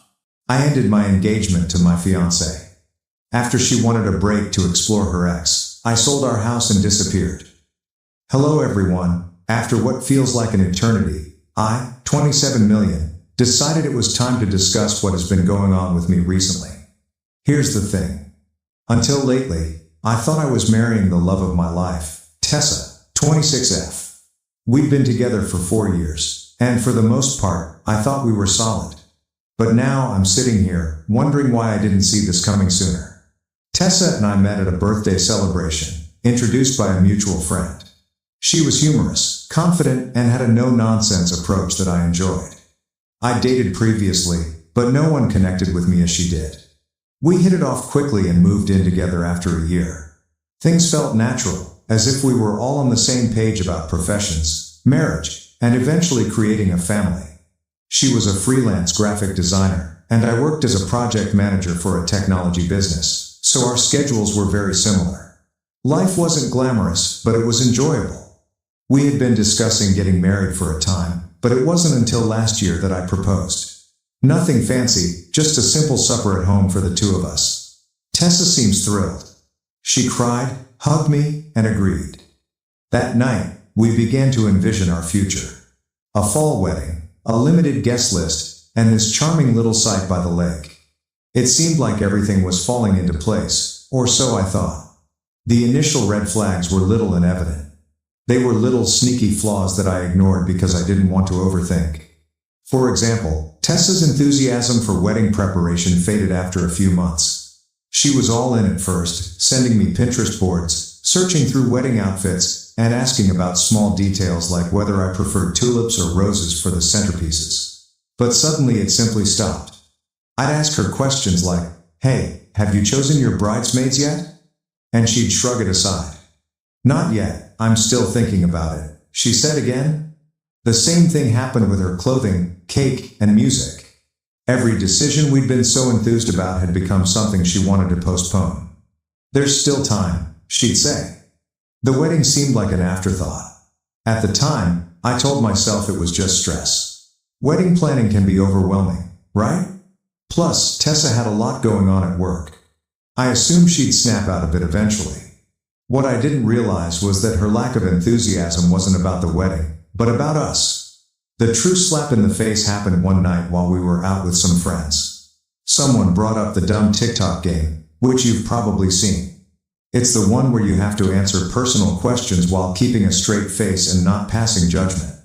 Everything was going well until someone said, "If you could relive one relationship, which would it be?" Without thinking, Tessa responded, "Oh, probably Dylan." Just like that. Dylan. Her college ex. The person who cheated on her. The moment she uttered that, the room became awkwardly quiet. She giggled awkwardly and attempted to backtrack, saying, I mean, not that I'd want to. It's just a significant element of my past. I wanted to confront her right there, but we were among friends, so I let it go. Later, when we were alone, I asked her about it. What was it about Dylan? Why would you choose to revisit that relationship? She simply shrugged it off as if it were no big thing. It was a stupid game, Liam. Don't take it so seriously. She grinned and shifted the subject. I didn't press it because, honestly, I didn't want to start a battle over something that could have been minor. But, deep down, it stayed with me. Following that, her behavior became more difficult to ignore. She was using her phone more frequently, going through her texts with a cheeky little smile. She began creating vague explanations for why she couldn't hang out or why she would cancel plans at the last minute. Oh, sorry, I just have a lot of work to catch up on tonight, she'd typically remark. Or it may be, I promised my mom I'd visit this weekend. The justifications were not particularly suspicious, but they were stacking up. It seemed like I had become less of a priority. Then came Friday night, which changed everything. I arrived home from work early, excited to spend the evening with Tessa. I was hoping we might order in and binge watch something, a quiet night. When I came in, however, the atmosphere seemed odd. She was seated on the couch, holding her laptop, but she wasn't working. She was staring at the screen, absolutely unfocused. Hey, I'm home, I murmured, hoping to relieve the tension. You're early, she said, as if it were a negative thing. I shrugged it off and went into the kitchen to begin preparing dinner, but the silence in the house was oppressive. Usually, she'd ask how my day was or tell me about her own. What about tonight? Nothing. Finally, I looked around and asked, Is everything okay? She shut her laptop and glanced at me. Actually, there's something I need to talk to you about. And my stomach sank. You know how you feel when you know something horrible is going to happen but you can't stop it? That was me, standing there like an idiot with a spatula in one hand. I approached and sat across from her. All right, I said. What is going on? She paused, as if she were trying to find the proper words. She just came out with it. I've been thinking about us. And about Dylan? I swear that I almost laughed. Dylan, are you serious? What about him? She bit her lip and avoided my gaze. I suppose I need some time to consider things through. I'd like to take a break and see whether there's still something there with him. I couldn't believe what I heard. Do you want to take a break and date your ex? Are you out of your mind, Tessa? We've got engaged. It's not like that, she responded hurriedly, as if she could smooth things up. I just want to know if I'm making the right choice with you. And if it doesn't work out, I pledge to come back. That's when I discovered how deep her chutzpah was. She assumed I would sit around and wait for her to decide whether I was good enough. Something inside me moved at that very instant. I did not yell or blow up. I just sat there staring at her, wondering how the hell I hadn't seen this coming. I wasn't sure how to answer at first. My fiancée recently informed me that she wants to take a break to explore things with her ex, Dylan. What can you say to that? Finally, I asked, So, what does this break mean to you? My voice came out more calmer than I felt. She straightened up slightly, as if she had been ready for this conversation. I believe we need some space to figure things out. I'll take some time to see if my feelings for Dylan are genuine, and you are welcome to ponder on us as well. I couldn't believe the audacity. Wait, I replied, leaning forward. You're saying you need to date your ex, but I need to reflect on us? What kind of backwards logic is that? Tessa sighed, as if I were the one acting unreasonable. It's not about you doing something wrong, Liam. This is about me figuring out what I need. She seemed to have practiced this. The way she spoke, the way she avoided eye contact, it was as if she had already decided this was going to happen and simply wanted me to accept it. You know this sounds insane, right? I muttered. You don't just put your fiancé on hold while you go play what if with some guy who treats you like garbage. Her face tightened, and for the first time, I realized how stubborn she could be. I'm not asking for permission, Liam. I'm telling you what I need. That one landed differently. I wasn't just sad anymore, I was angry. I stood up and began pacing, hoping to calm myself down. So what, Tessa? You're just going to pack a bag and head over to Dylan's place? Is that your big plan? No, she insisted. It's not like that. I don't know what it looks like yet, but I need clarity before we move forward. I owe it to myself to know I'm making the right decision.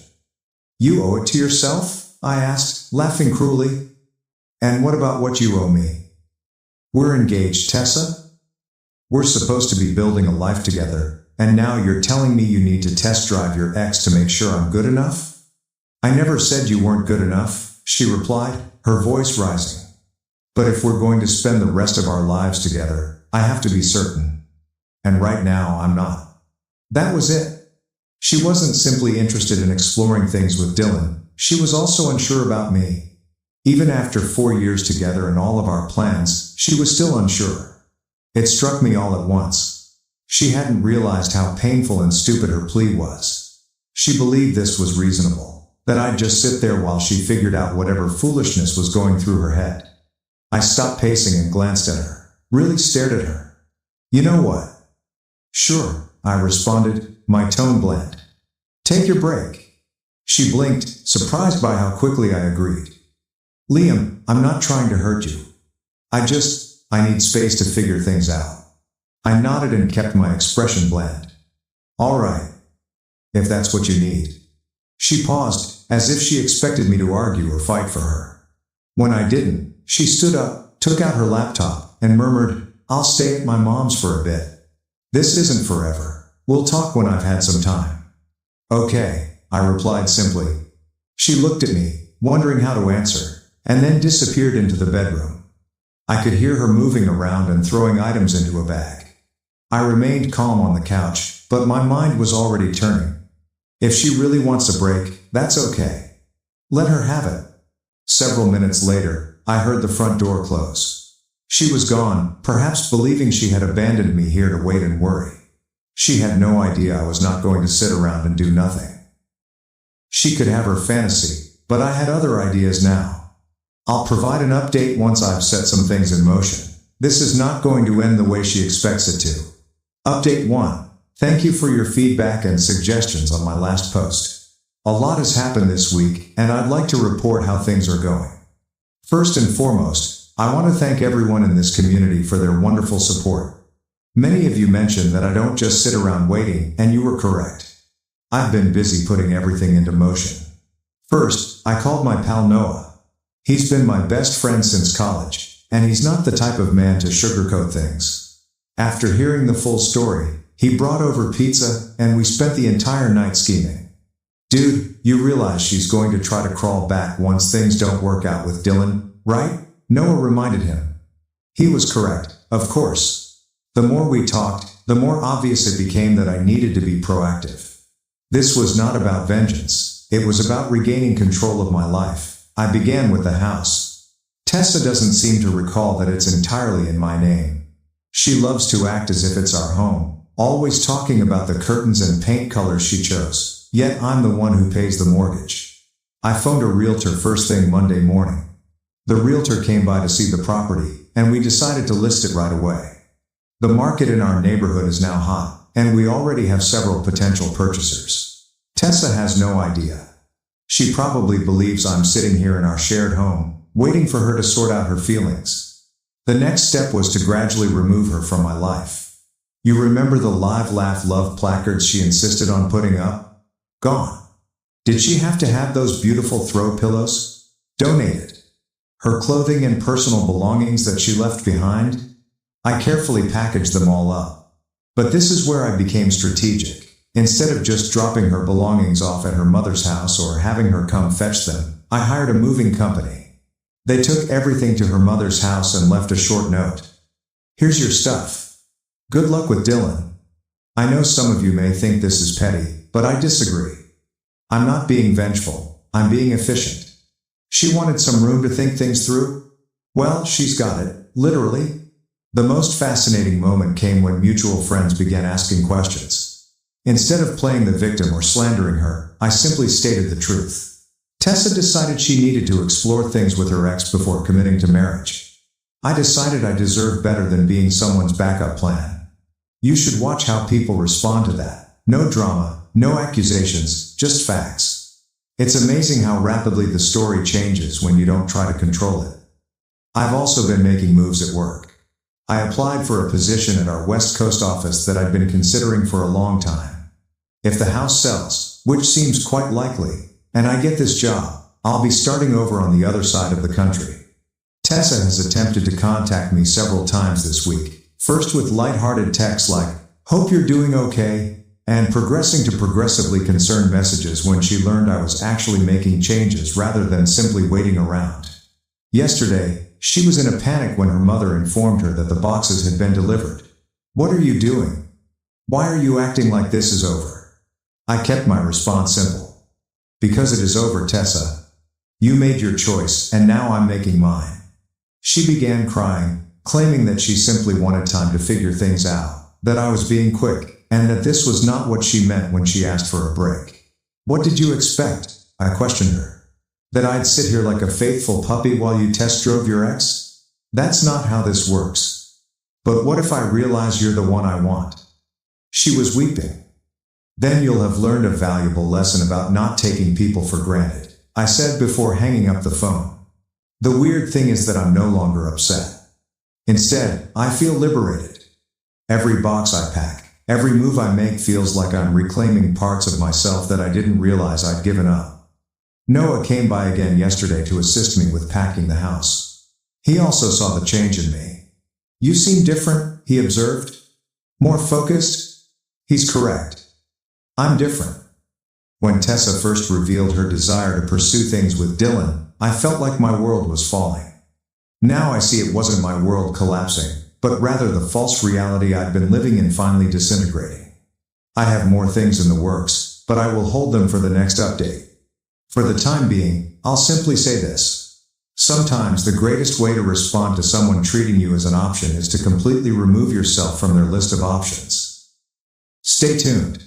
This narrative hasn't ended yet, and I have a feeling Tessa is finding that her break to straighten things out isn't going to go nearly as planned. Update 2. I appreciate all of the feedback on my recent update. Things have escalated significantly, and I'd like to tell you how the situation has evolved. Remember how I mentioned applying for the West Coast position? Okay, I got it. The timing could not be better. The house is under contract, and the closing is slated for next month. But that's only the beginning. What's particularly interesting is how Tessa's Dylan exploration is unfolding. Through mutual connections, I discovered that their restored passion isn't quite the fairy tale she envisioned. Apparently, 4 years haven't changed him much.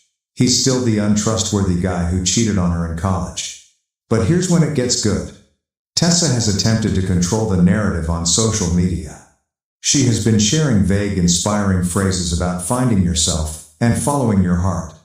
So I decided to play the same game, but with a twist.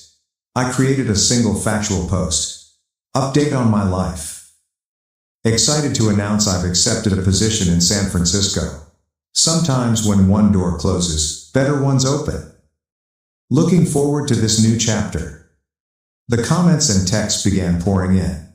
People congratulated me, inquired about the relocation, and, of course, wondered about Tessa. I kept my answers basic and honest. We're no longer together. She wanted to explore other options, so I'm exploring mine too. This set off a fantastic chain reaction in our social circle. Remember those friends who weren't sure about the situation? Watching me handle this with grace as Tessa shares cryptic relationship quotations completely changed the atmosphere. Then came the professional consequences.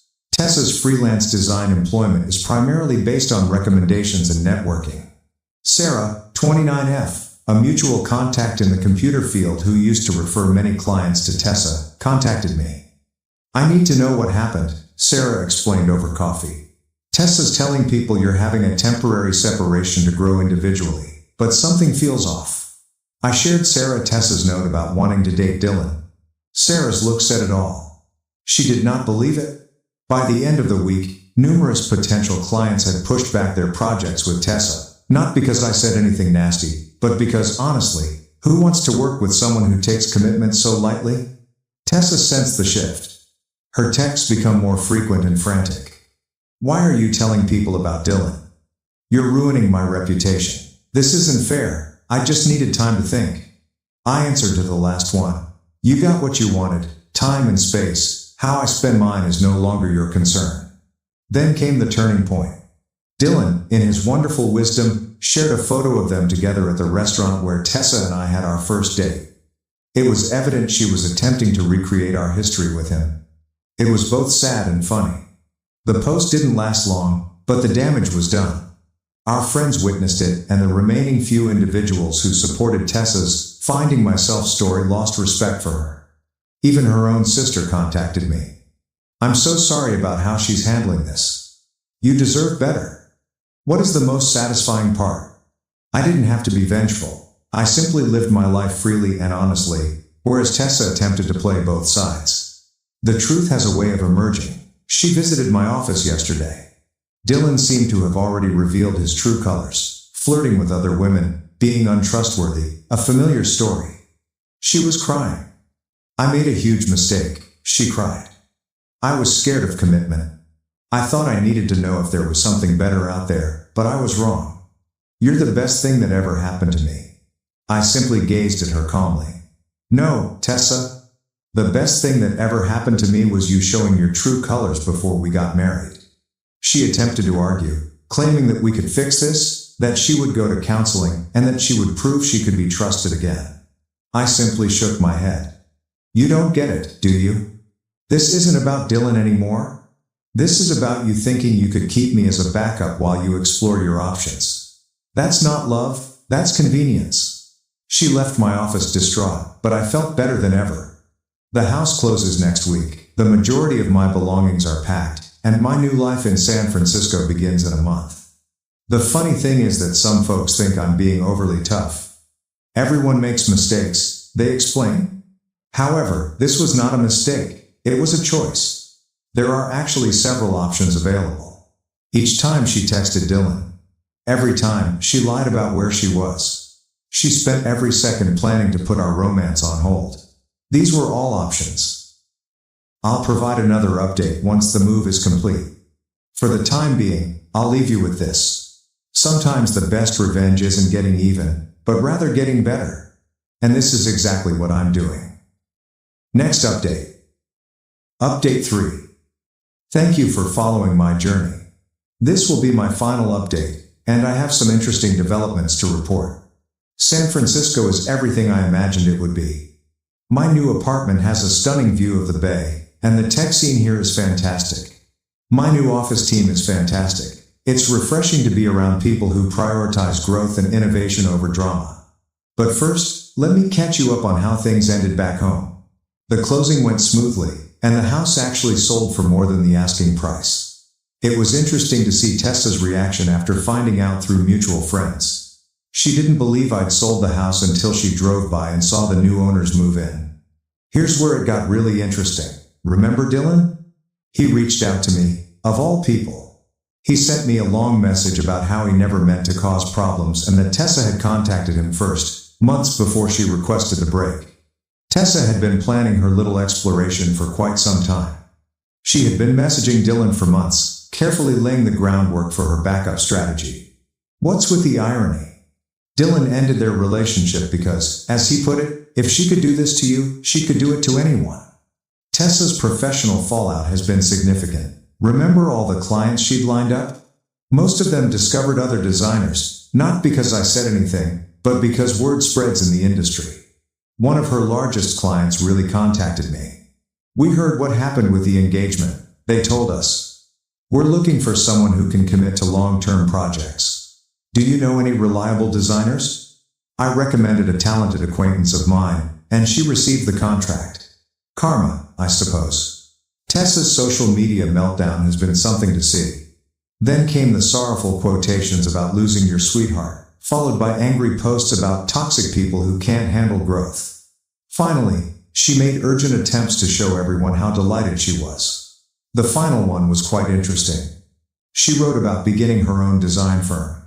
3 days later, she began sending out job applications. Last week, her sister contacted me again. Tessa has apparently been staying with their parents, stating she needs time to heal from our separation. Her sister's exact words were, "She really thought you'd wait for her. When you sold the house and moved, it broke her fantasy completely." The most reassuring moment occurred during a video call with our old friend group. They were telling me about local gossip, and someone described seeing Tessa at a coffee shop, explaining to a potential customer why her portfolio website was down. Apparently, she forgot that I was the one who set it up and maintained it. She couldn't figure out how to restore her hosting membership when it expired. Not my concern anymore. My new life here is coming together well. I've joined a local rock climbing club, begun taking Spanish lessons, and even adopted a dog from a local shelter. His name is Zeus, and he's a greater companion than my ex-fiancée. The tech community here is really inviting. Last week, I was invited to speak at a developer conference, which would not have happened if I had stayed at home. It's amazing what you can accomplish when you're not dragging dead weight. I had one last interaction with Tessa. She sent me an email requesting some old images from our shared cloud storage. I had previously downloaded what I wanted and terminated the account several weeks ago. Her email stated, "I know you're trying to erase me from your life, but you can't just delete our memories. Those 4 years meant something." My reply was simple. "You're right. Those years taught me what I don't want in a partner. Thanks for the lesson. Some mutual acquaintances believe I am being very harsh and should be more understanding of her moment of confusion. However, that wasn't a moment. It was a calculated decision to keep me as a safety net while she pursued what she believed to be a better option. What is the most important thing I've learned from all of this? Sometimes the worst things that happen to you result in the best outcomes. If Tessa hadn't shown her true colors, I could have married her, only to learn her genuine personality years later, possibly with children in the mix. Instead, I'm in a lovely city with a wonderful job, making new friends, and feeling optimistic about the future. The anguish of betrayal has been replaced by thankfulness for the gunshot avoided. Thank you to everyone who has followed the story and offered advice. Your encouragement helped me remain strong when I might have faltered. And for anyone going through a similar situation, know this. When someone shows you who they are, believe them the first time. Don't wait around for them to alter their mind about you. Life is too short to be someone's backup plan. Sometimes the best thing you can do is walk away and make things better for yourself. That's it for now, guys. This chapter of my life has officially ended, and I couldn't be more excited for the next one to begin. Take care, and thank you for everything. Thank you for watching. If you haven't subscribed yet, please do so and hit the notification bell to stay updated with more shocking real-life stories happening around you.